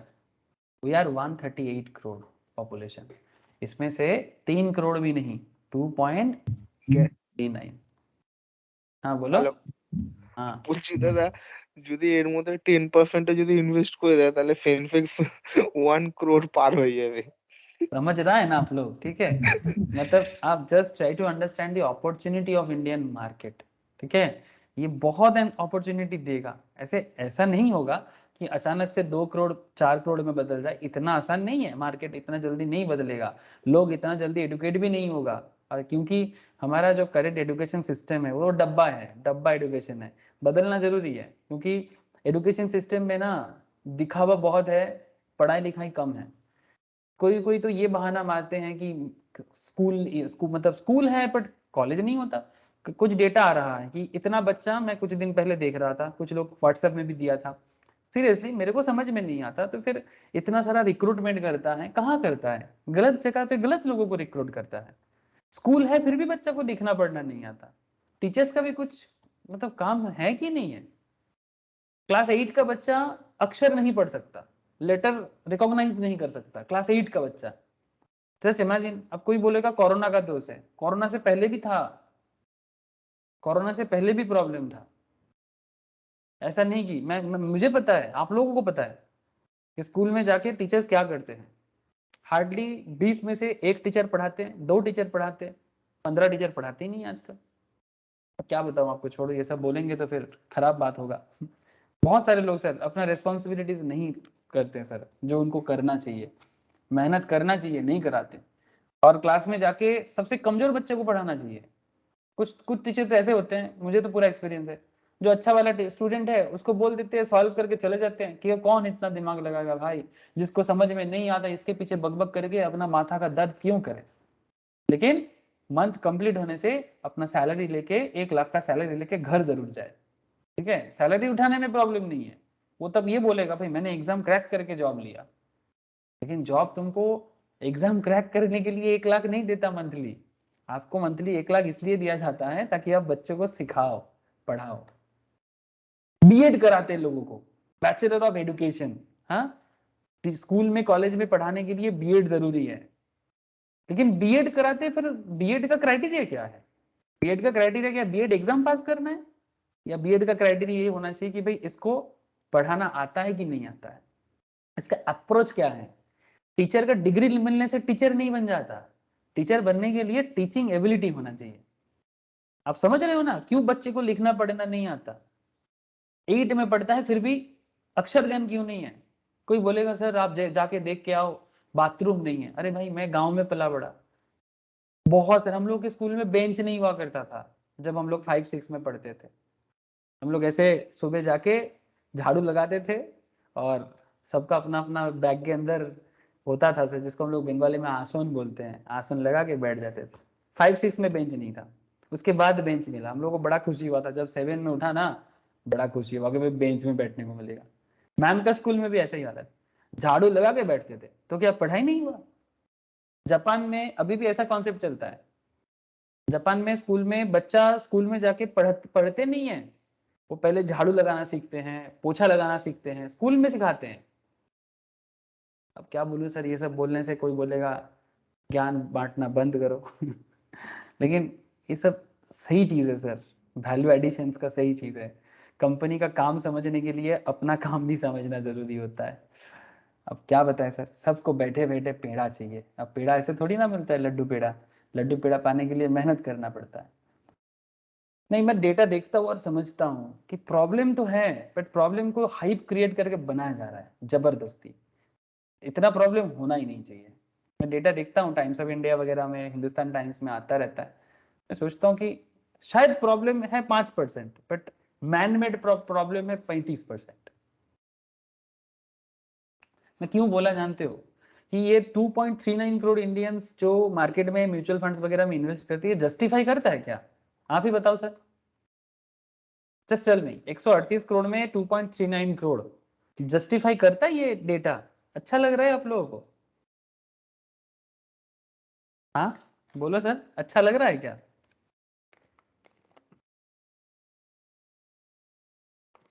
কি রে তথা ভালো লাগছে এটা দেখতে? नंदिनी, 138 करोड़ में हार्डली 2.39 करोड़ लोग। ना सर। हाँ, क्या है ये? इंडिया को इंडिपेंडेंस मिलके 75 ईयर्स हो गया। तभी ना कभी कभी मैं सोचता हूँ सच में सब कुछ नया करना चाहिए, सब एकदम पुराने सब चेंज कर दो। कैसे होगा पता नहीं, बट अगर हो जाए तो शायद अच्छा होगा। ये जो ढीला सिस्टम बन गया ना, पढ़ाई लिखाई में बहुत खराब लगता है कभी कभी, क्या सिखाया।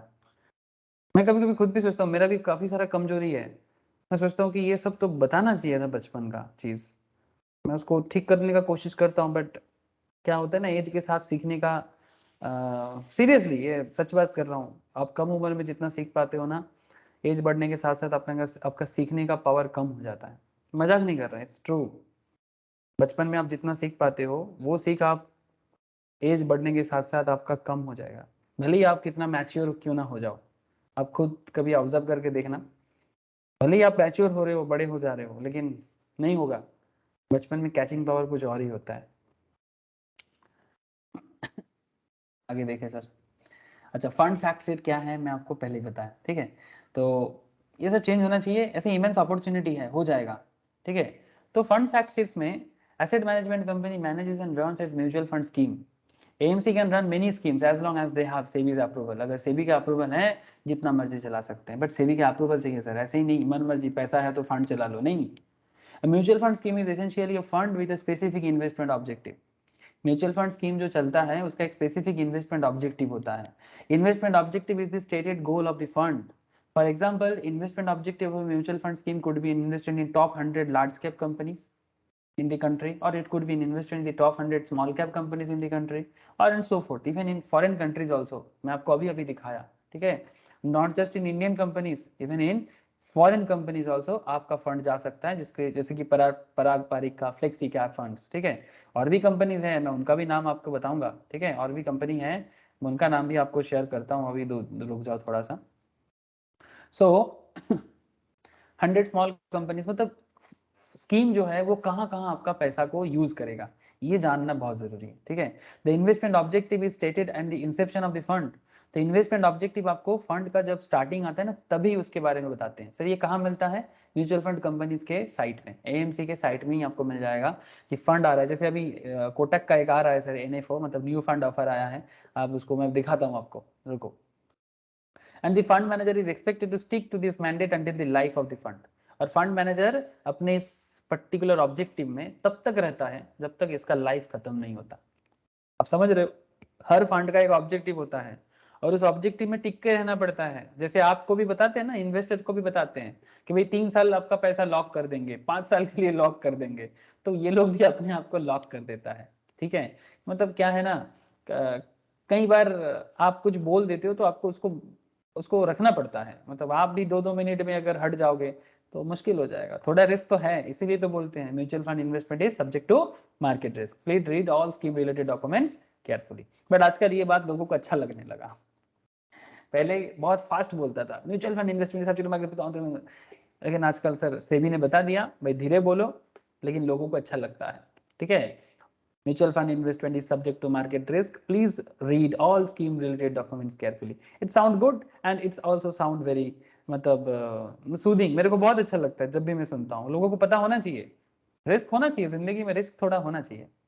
हर चीज क्या बैठे बैठे, हाँ, जिंदगी में थोड़ा रिस्क नहीं होगा तो क्या करोगे जिंदगी में। हाँ, आया मर गया चला गया, जानवर भी आते हैं मरते हैं चले जाते हैं, वो भी रिस्क उठाते हैं लेकिन हम लोगों को नहीं लेना है। By the way, I have randomly selected Kotak AMC, please don't consider this recommendation any short. हाँ ठीक है, आपको रिकमेंडेशन में कर भी सकता हूँ। I can go to AMC website to find the funds facts, here is the snapshot. तो चलो आपको मैं पहले थोड़ा स्नैपशॉट दिखाता हूँ, ये कुछ इस तरह का देखने में होता है, लेकिन मैं आपको रियल में लेके चलता हूँ। स्नैपशॉट देख के क्या करोगे, कोटक एएमसी, चलो ये जस्ट एग्जाम्पल के तौर पे, हाँ सर, ऐसा नहीं कि सर ने कोटक बोला था कि आप मान लिए कि भाई कोटक ही अच्छा होगा। कोटक में भी अच्छा अच्छा फंड है, ऐसे अच्छा फंड कोटक में भी है, ठीक है। तो चलो मैं आपको बताता हूँ, ये देखो कोटक में कुछ अच्छा फंड देखें सर, ये एडवर्टाइजमेंट कम करो सर। अच्छा, ये देखो कोटक का funds, our funds, trending funds, NFO, equity, डेब्ट, कितना सारा फंड दिखाई दे रहा है सर, देखो एक बार टाइप्स ऑफ फंड देखो एक बार। एनएफओ है मतलब न्यू फंड ऑफर, इक्विटी है, डेब्ट है, ठीक है, लिक्विड है, एफओएफ है, फंड ऑफ फंड बोलते हैं, टैक्स सेवर्स है, हाइब्रिड है, एक्सचेंज ट्रेडेड फंड्स है, एफएमपीज है, इंडेक्स फंड्स है, सब समझाऊंगा आपको। ये सब तो आगे का चर्चा रहेगा कि जो इतना तरह का म्यूचुअल फंड बना के मार्केट में सेल करते हैं कंपनीज, हाँ, इसको बनाने के ये सब के पीछे का टेक्नोलॉजी क्या है, इसको इंजीनियरिंग बोलते हैं। क्या इंजीनियरिंग बोलते हैं सर इसको? इसको बोलते हैं फाइनेंशियल इंजीनियरिंग। समझ रहे हैं बात को? सर कौन कर पाते हैं sir? Chartered accountant, cost accountant, CFA, chartered financial analyst, global level में एसीसीए, इंडिया का बात करूं तो सीएससीएससीए में, ठीक है। फाइनेंशियल मैनेजमेंट का नॉलेज एंड फाइनेंशियल इंजीनियरिंग बोलते हैं इसको। क्या बोलेंगे? Financial engineering. हाँ सर, मैन्युफैक्चर किया जाता है, मजाक नहीं कर रहे। Financial manufacturing, new age education. Fund बनाओ, सेल करो, इनकम करो। जिसका फंड हिट करेगा उसका कंपनी का बिजनेस हिट करेगा, उसमें इन्वेस्टर्स का फेथ ग्रो होगा, वो भी अच्छा काम इनकम करेगा। तो ऐसा है क्या? बिल्कुल ऐसा है। ये देखो एक फंड आ रहा है एनएफओ, न्यू फंड ऑफर आ रहा है। ये देखो एक आ रहा है सर 1 फरवरी 2022 से स्टार्ट डेट, एंड होगा 15 फरवरी 2022 को, मतलब इसका एनएफओ का डेट कंप्लीट होगा। इन्वेस्टमेंट थीम है मैन्युफैक्चरिंग, मैन्युफैक्चरिंग में इन्वेस्ट करेगा। ये देखो सर, ये है कोटक निफ्टी एसडीएल, अप्रैल 2027 में आएगा, एंड में खत्म होगा मोस्ट प्रोबेबली। 4 फेब से आया है और 9 फेब को खत्म हुआ है, इसका डेट खत्म हो गया, मतलब चालू हो गया। इसका इंडेक्स में थीम है, इसका इंडेक्स में इन्वेस्ट करेगा, मतलब निफ्टी सेंसेक्स वगैरह में। इसका भी इन्वेस्टमेंट थीम है इंडेक्स। चलो मैं आपको थोड़ा नो मोर में चलता हूँ। ऐसे अगर आपको मैं शो ऑल फंड्स कराऊं तो भी आपको एक साथ बहुत सारा फंड्स दिखेगा। ऐसे करेंटली कोटक का 51 फंड्स चल रहा है। अब देखो सर यहाँ पर कोटक करेंटली 51 फंड्स चला रहे हैं, ठीक है, डायरेक्ट में और रेगुलर में है। ये डायरेक्ट रेगुलर का फर्क भी बताता हूँ आपको, नहीं सब मिला के 51 ही है इसका, सब मिला जुला के 51, जिसमें एनएफओ है, इक्विटी है, टैक्स सेवर्स है, हाइब्रिड है, हाँ सर, डेब्ट है, लिक्विड है, एफओएफ है, ईटीएफ है, एफएमपी है, इंडेक्स है, ठीक है। इन्वेस्टमेंट होराइजन के हिसाब से भी आपको दिखेगा, एकदम जैसे ई कॉमर्स साइट होता है। आप फ्लिपकार्ट में जैसे प्रोडक्ट खरीदते हो वैसा ही यहाँ पर आप म्यूचुअल फंड खरीद सकते हो। बड़ा अच्छा बनाया साइट, साइट देख के मजा आ गया सर। आपको मजा आया साइट देख के? मेरे को ये वेबसाइट बड़ा मजा आ गया। हाँ, कितना सुंदर, जैसे फ्लिपकार्ट में प्रोडक्ट खरीदते हैं ऐसे फंड खरीदो। तो चलो मैं आपको थोड़ा दिखाता हूँ, इसके नो मोर में चलते हैं।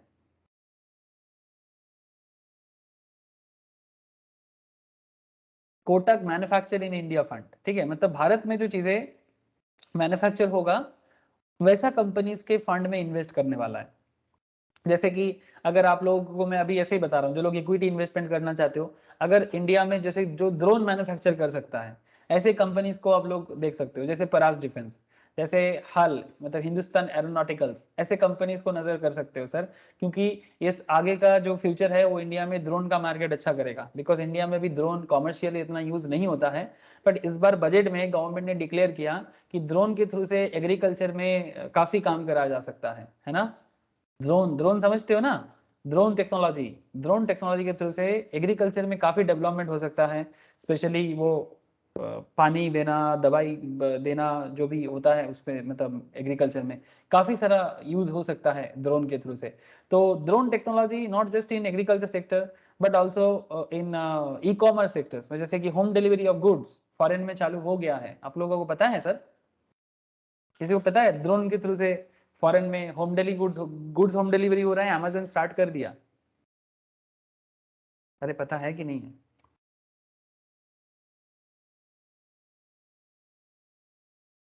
हेलो सर, आप लोगों को मेरा आवाज आ रहा है? कोई कनेक्टेड नहीं हो क्या? मुझे किसी का आवाज नहीं मिल रहा है।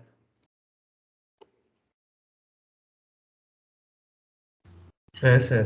अच्छी, ओके ठीक है। नहीं, काफी देर से आवाज नहीं मिला तो मैं सोचा कि कनेक्टेड नहीं है। ये देखो सर, कहाँ कहाँ इनका फोकस एरिया है। Emerging manufacturing hub after China, India is the hello, emerging हाँ बोल बोल समित। তুমি ড্রোনের কথা বলে বলে আরেকখানা কোম্পানির নাম বলছি, এটা স্টক মার্কেটে লিস্টিং আছে, ঠিক আছে, কিন্তু এর নামটা ঠিক অনেকে জানে না। जेन রতন टेक्नोलॉजी, ইন্ডিয়া, না, Ratan India enterprise. रॉटन India, RATTAN, একসাথে লিখবে, India enterprise.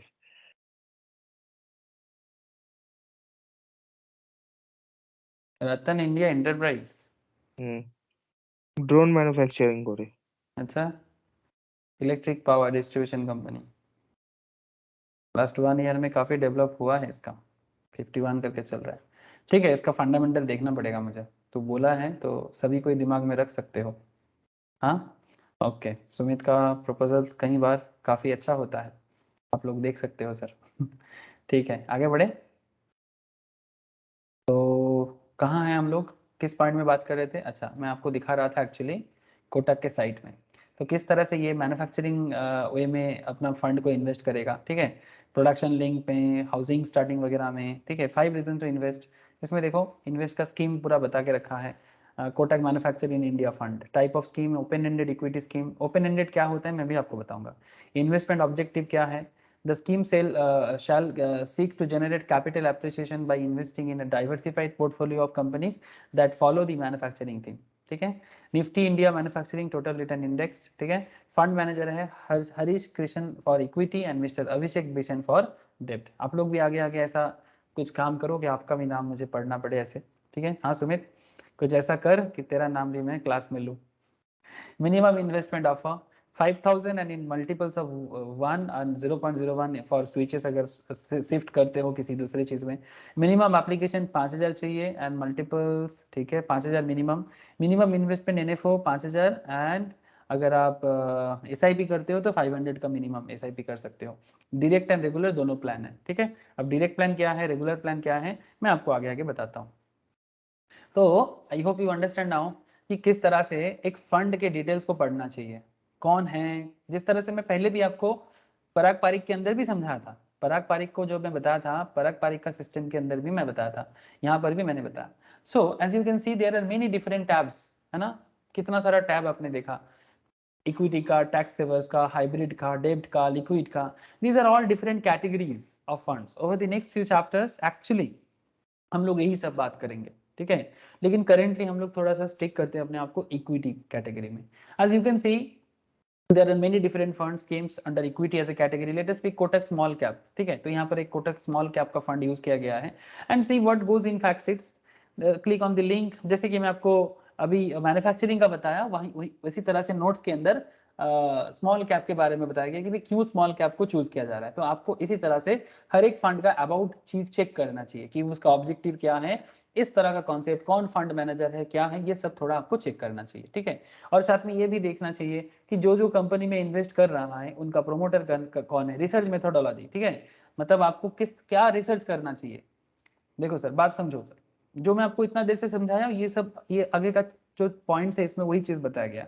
And but since the information is anyway out there is a sneak peek into the research methodology. आपको क्या चेक करना चाहिए जब भी आप म्यूचुअल फंड में इन्वेस्ट करते हो, आप चेक करो या फिर कंपनी के बारे में चेक करो, जो जो कंपनी में इन्वेस्ट हो रहा है। इंटीग्रिटी ऑफ द प्रोमोटर्स, मतलब जो प्रोमोटर्स है कंपनी का, म्यूचुअल फंड्स का, उनका इंटीग्रिटी सोचो। ठीक है, क्या वो गलत काम तो नहीं कर रहा है, क्या वो स्कैम वगैरह तो नहीं करना चाहता। ऐसे बहुत बार ऐसे देखा जाता है, स्कैम भी मार्केट में आता है, देखने को मिलता है, जैसे अच्छी चीज भी है, खराब चीज भी है। तो आपको उसका खबर होना चाहिए, ग्रिडी नहीं होना चाहिए।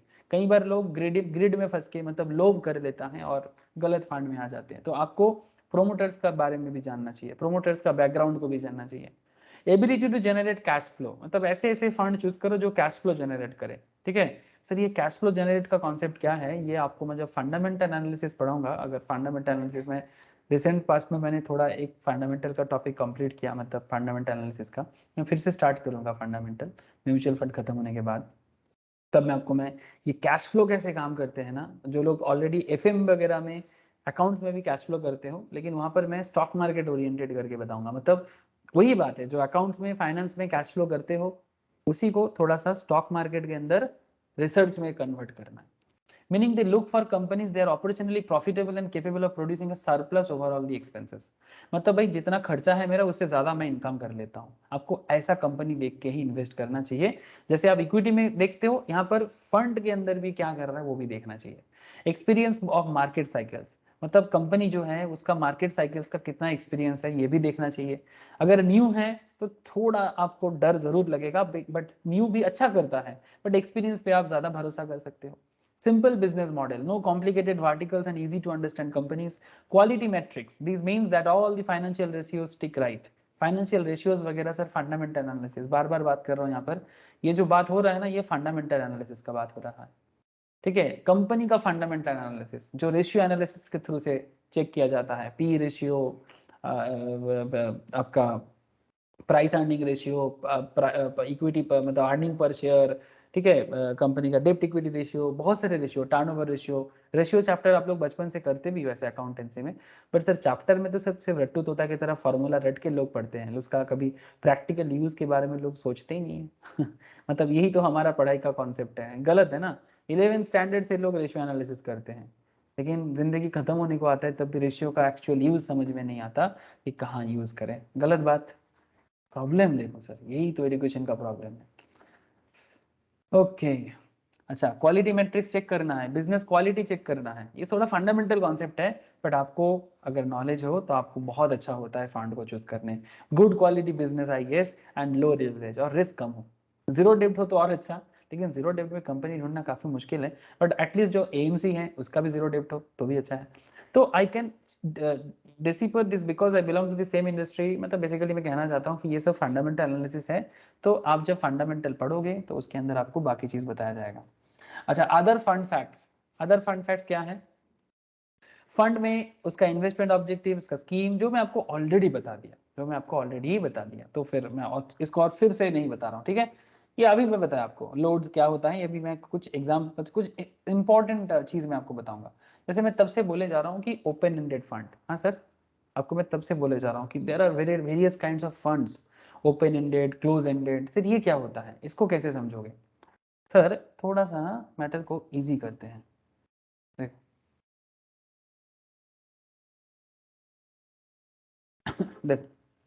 the initial section in this investment objective which we reviewed earlier, so we will skip this section. The next thing you can notice is the benchmark of the fund. हाँ, ये this is a very important point. मैं इसको skip किया, मतलब actually मैं पहले बहुत बार बोला इसलिए मैं skip कर दिया। मतलब ये जो पॉइंट यहाँ पर जो इमेज था ना, इसको मैं skip क्यों किया, समझ में आ गया ना। ये जो फंड फैक्ट्स के, वो skip किया बिकॉज मैं तब से बोले जा रहा हूँ फंड फैक्ट्स को, तो अभी थोड़ा skip कर सकता हूँ।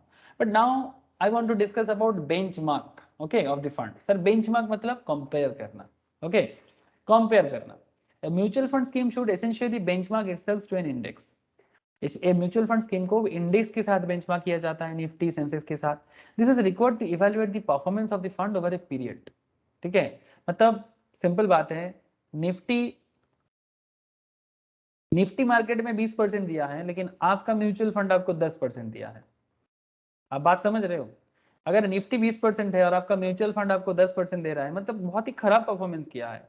इतना रिस्क लेके म्यूचुअल फंड में पैसा इन्वेस्ट किया, इक्विटी स्कीम में डाला, इससे अच्छा बैंक में रख के एफडी में खा लेते, रिस्क तो लेने का जरूरत ना पड़ता। आपको बात समझ में आ रहा है? हेलो,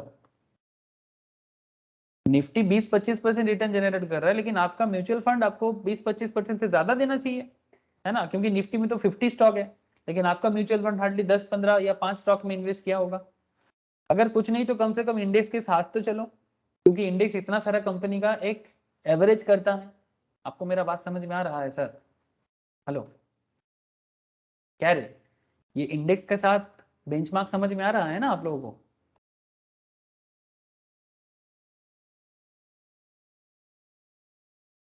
हेलो, अरे बोलो सर, हाँ ना, कुछ तो बोलो।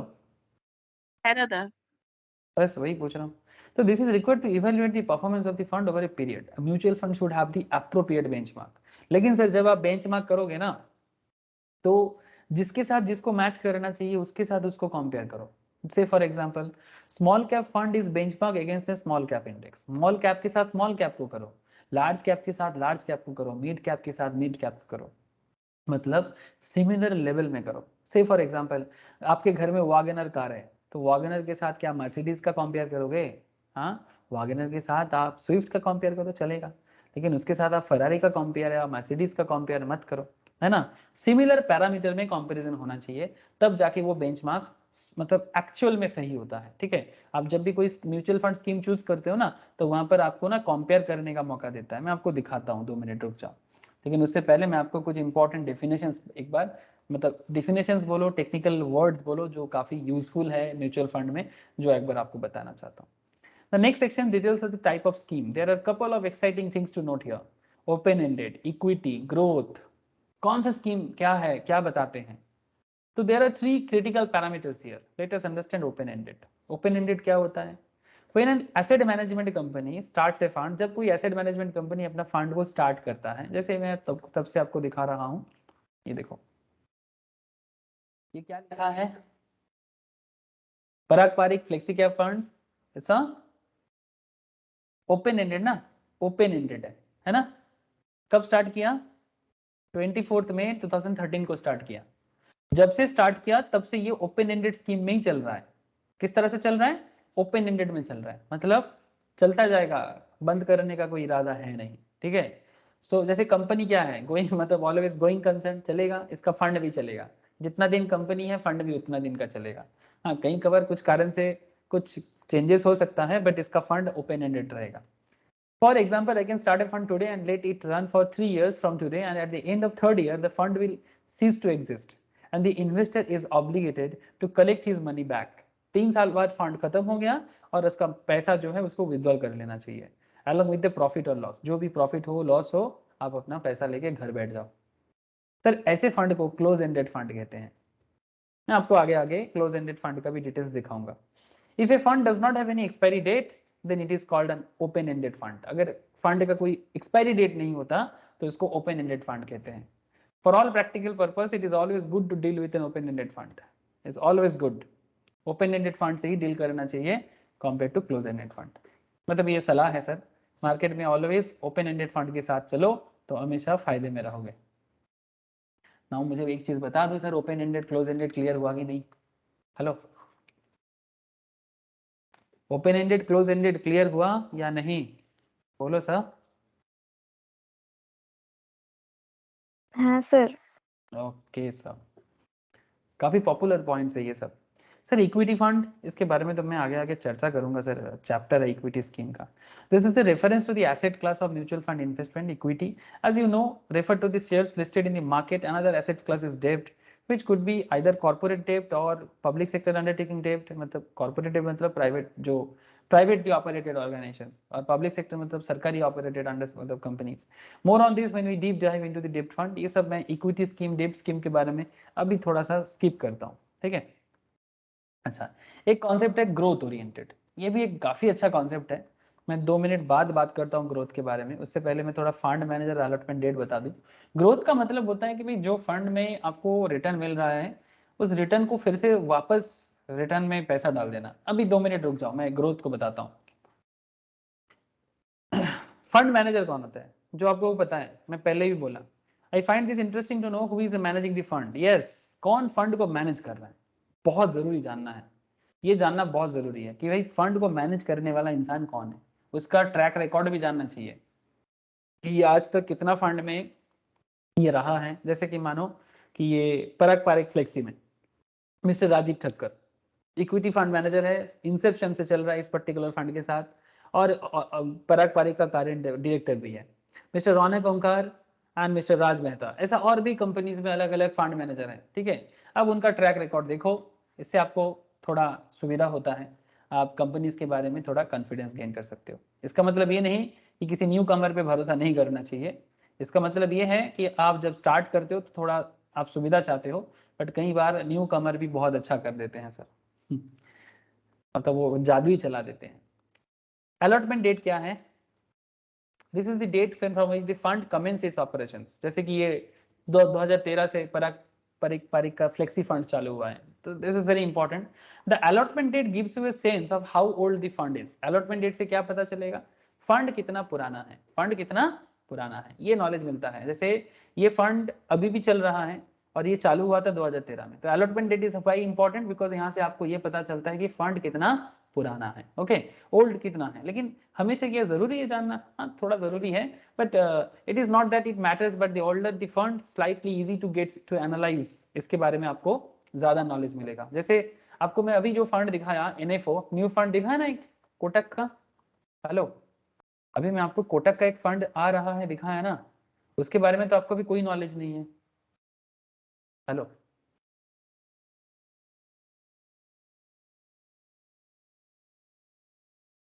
कोटक का जो अभी मैं आपको दिखाया जो NFO आ रहा है, इसके बारे में तो मार्केट में अभी कोई नॉलेज नहीं है किसी को, लेकिन जो फंड इतना दिन से चल रहा है ना, इसके बारे में नॉलेज है। सो थोड़ा बहुत सेंस मिल जाता है, थोड़ा बहुत सेंस मिल जाता है। जैसे ऐसे कंपनीज जो पुराने दिनों से चले आ रहे हैं उसका नॉलेज तो आपको मिलता ही है, लेकिन जो न्यू कंपनी IPO लेके आता है उसके बारे में भी तो कुछ ना कुछ होता है ना, उसका भी तो कुछ अच्छा होता है। तो इट्स लाइक दैट। तो फंड भी ऐसे न्यू आ सकता है और सिमिलरली जो पुराना है उसके बारे में आपको थोड़ा कॉन्फिडेंस ज्यादा हो जाता है, और कुछ नहीं। ओके, और क्या बताएं सर, आपको बताने के लिए बहुत कुछ है। The next section deals with plans and options. Sir regular plan क्या होता है? What is regular plan? इसको समझने के लिए थोड़ा पेशेंस के साथ समझो। ये बड़ा ही इंटरेस्टिंग कॉन्सेप्ट है। एक होता है रेगुलर, एक होता है डायरेक्ट, है ना। जैसे मैं आपको अभी कोटक फंड में ही दिखा रहा था, कोटक में ही आपको दिखा रहा था। ये लुक एट हियर,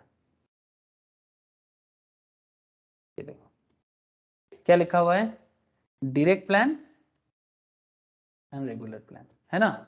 तो क्या क्या मतलब है इसका, डायरेक्ट का क्या मतलब और रेगुलर का क्या मतलब, वही मैं आपको अभी बताने वाला हूँ। तो ध्यान से समझिए, ठीक है। डायरेक्ट क्या है, रेगुलर क्या है। This is interesting. Think about a farmer growing onions. एक किसान है जो ऑनियन उगाते हैं। He nurtures the onion saplings, waters it, पानी देता है, weeds it, and eventually harvests it and gets the onion ready for consumption. Let us say the cost of the onion is about 30 per kg. Say for example, 1 kg प्याज का दाम 30 टका है at this point. And intermediary now act as an agent. अब बीच में कोई agent आ गया and delivers the onion to people like you and me, and we in turn pay him 40 per kg. The delta rupees 40, मतलब ये जो change जो 10 टका हुआ, ये किसका अर्निंग है, एजेंट का अर्निंग है। Now replace the same farmers का कॉन्सेप्ट एसेट मैनेजमेंट के केस में। With the AMC the onions with the fund scheme and the agent is a mutual fund distributor. Agent कौन है, एजेंट एक mutual fund distributor है। Sir आप लोग mutual NISM का जो एग्जाम दे रहे हैं वो भी म्यूचुअल फंड डिस्ट्रीब्यूटर का एग्जाम दे रहा है एक्चुअली, ठीक है। म्यूचुअल फंड 5A डिस्ट्रीब्यूटरशिप मिलता है, आप भी म्यूचुअल फंड डिस्ट्रीब्यूटर बन जाओ, ठीक है। आपके थ्रू से भी लोग ऐसे फंड परचेस करेगा। सर क्यों करेगा, आजकल सबको डायरेक्ट प्लान का नॉलेज है। सर डायरेक्ट प्लान का नॉलेज हो सकता है, बट सर सब कोई एडवाइस नहीं कर पाएगा। आप समझ रहे हो ना, हेलो। आगे आपको आप देखो, आपको समझ में आ जाएगा ये रेगुलर प्लान और डायरेक्ट प्लान में क्या कंसेप्ट है। बेसिकली जो लोग डिस्ट्रीब्यूटर के थ्रू से लेता है उनको रेगुलर प्लान में लेना पड़ता है, ठीक है।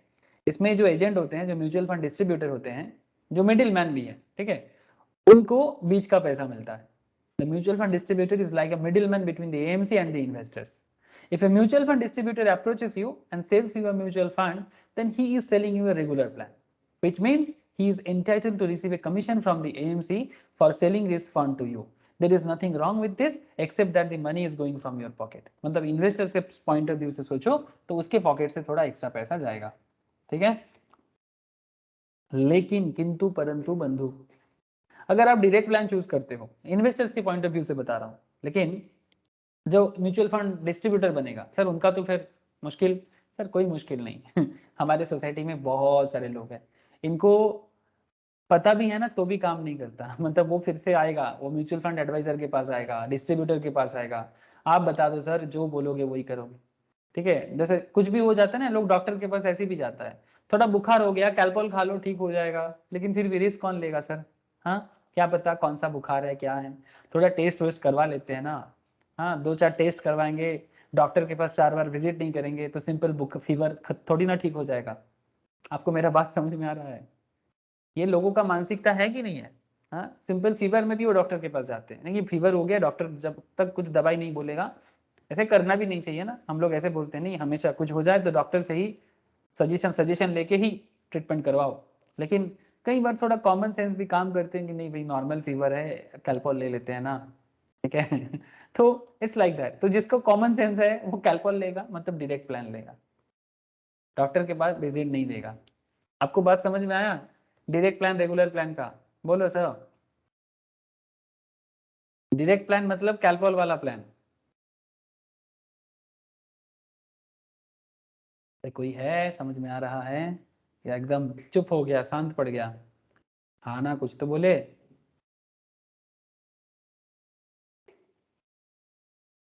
हाँ सर। ओके सर, ऐसा लगता है तुम लोग सो गए सुनते सुनते।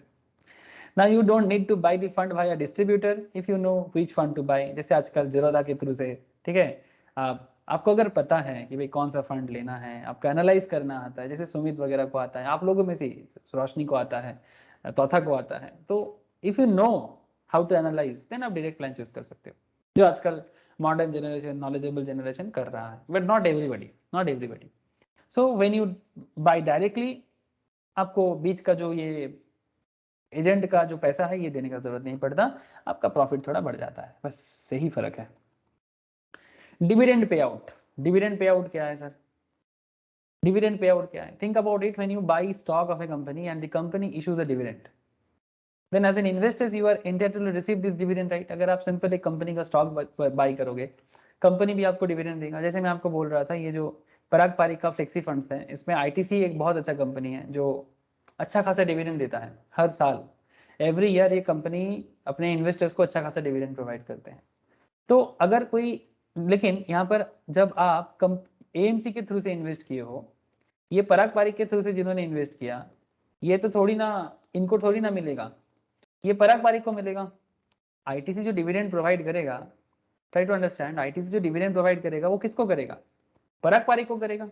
लेकिन पराग पारिक का पैसा क्या पराग पारिक का है कि पराग पारिक में जो म्यूचुअल फंड इन्वेस्टर्स है उनका है? Please tell me sir.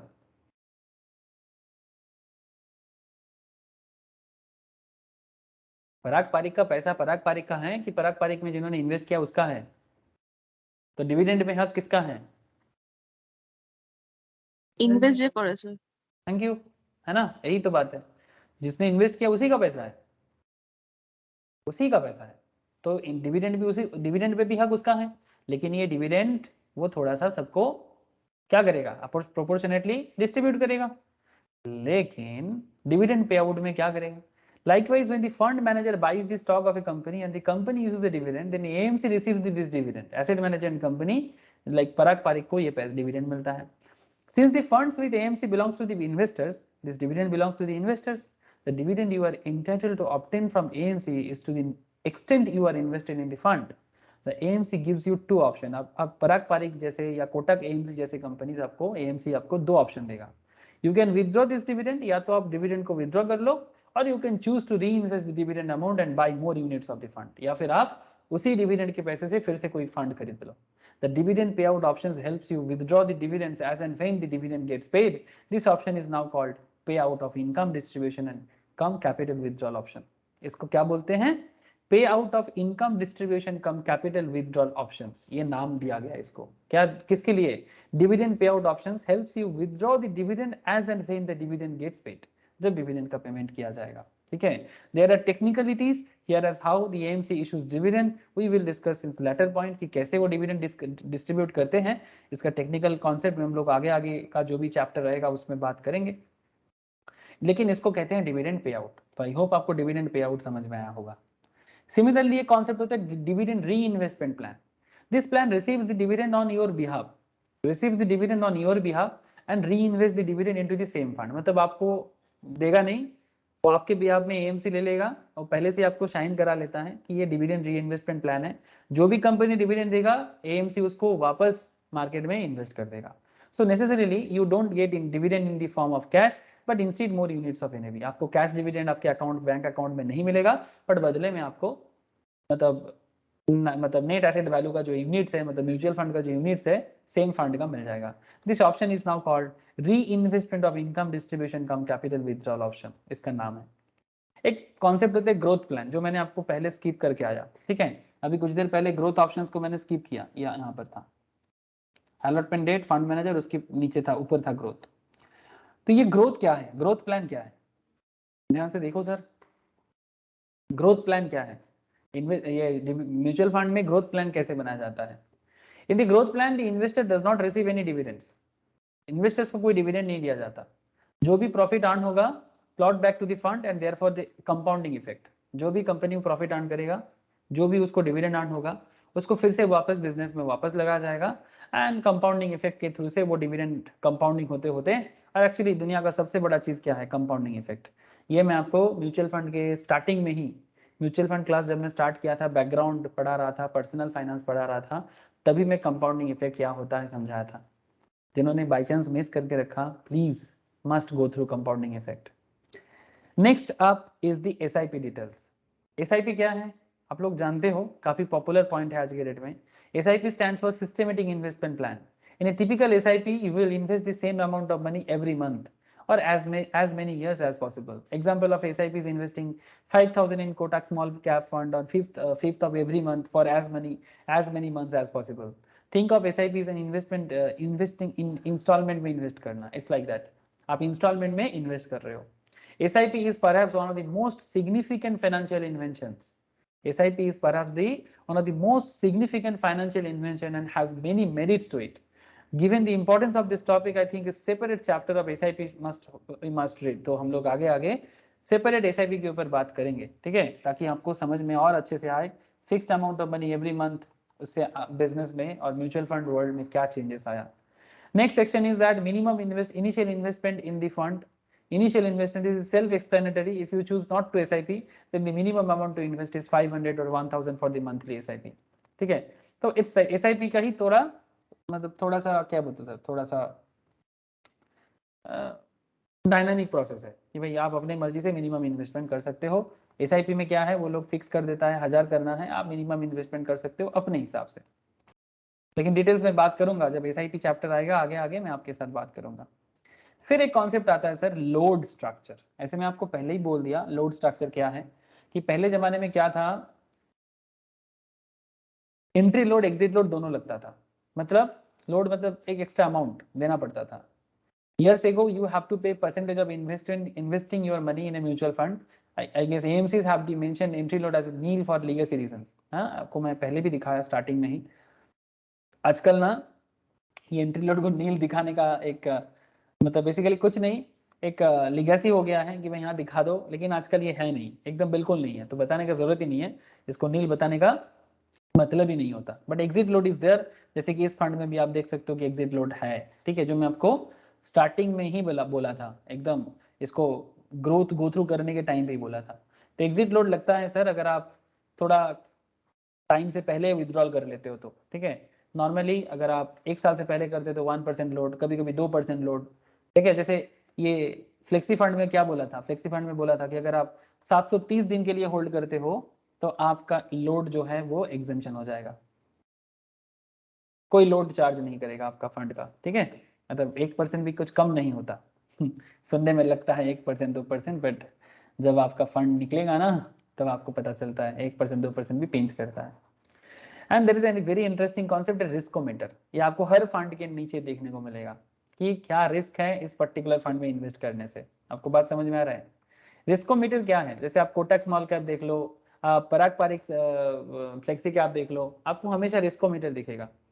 अब सर ये रिस्क समझ में आता है, देखो सर जब कोई फंड जैसे कि अगर स्मॉल कैप फंड है और इक्विटी में इन्वेस्ट करता है तो ऑब्वियसली वेरी हाई होगा, तो रिस्क मीटर का जो कांटा है वेरी हाई में है, ठीक है, बिकॉज इक्विटी है सर.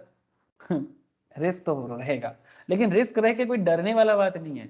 जिस चीज में रिस्क लगे उस चीज में समय देना पड़ता है. क्या बोला मैं आपको, जिस चीज में रिस्क लगे उस चीज में समय देना पड़ता है.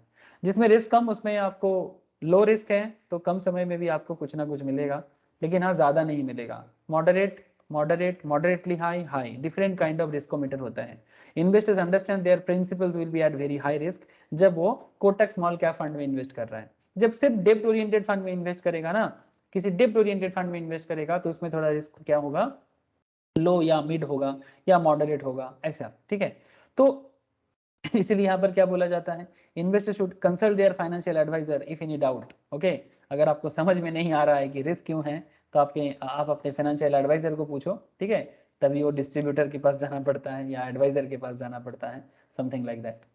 सो आई होप यू अंडरस्टैंड नाउ. हाँ सर, समझ में आ रहा है कि रिस्कोमीटर क्या होता है. अरे रिस्कोमीटर समझ में आ गया ना.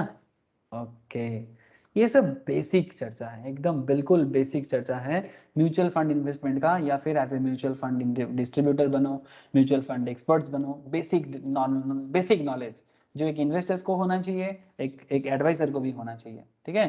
तो आज तो बेसिकली मैं आपको ये सब बेसिक चर्चा कर दिया. आगे का जो क्लासेस होगा, आगे मैं आपको इक्विटी स्कीम, डेब्ट स्कीम, ठीक है, डेब्ट फंड, इन्वेस्टिंग इन बॉन्ड्स वगैरह, किस तरह से म्यूचुअल फंड कंपनीज उसको ऑपरेट करते हैं, मेंटेन करते हैं, ये मेरा डिस्कस रहेगा, ठीक है. काफ़ी चर्चा बाकी है म्यूचुअल फंड में, डोंट वरी. चलेगा सर, अभी म्यूचुअल फंड क्लास चलेगा, ठीक है। बोलो सर, क्या समझ में आया, कितना समझ में आया, कुछ प्रॉब्लम है, क्वेरीज है, कर लो। ओके सुमित है दादा। तथा नंदिनी, हाँ सर। ओके। हाँ सर। शिवम का आवाज नहीं आ रहा है, ओके शिवम, ठीक है फिर चलो, फिर काफ़ी डिटेल्स में समझे, नोट्स मैं शेयर करूँगा, आप लोग घर में ज़रूर गो थ्रू करें, ठीक है। तो फिर tata, good night sir. Good night दादा, রাখছি। Okay tata, tata. Bye sir. Bye sir, bye bye sir, bye, good night दादा। Good night, good night.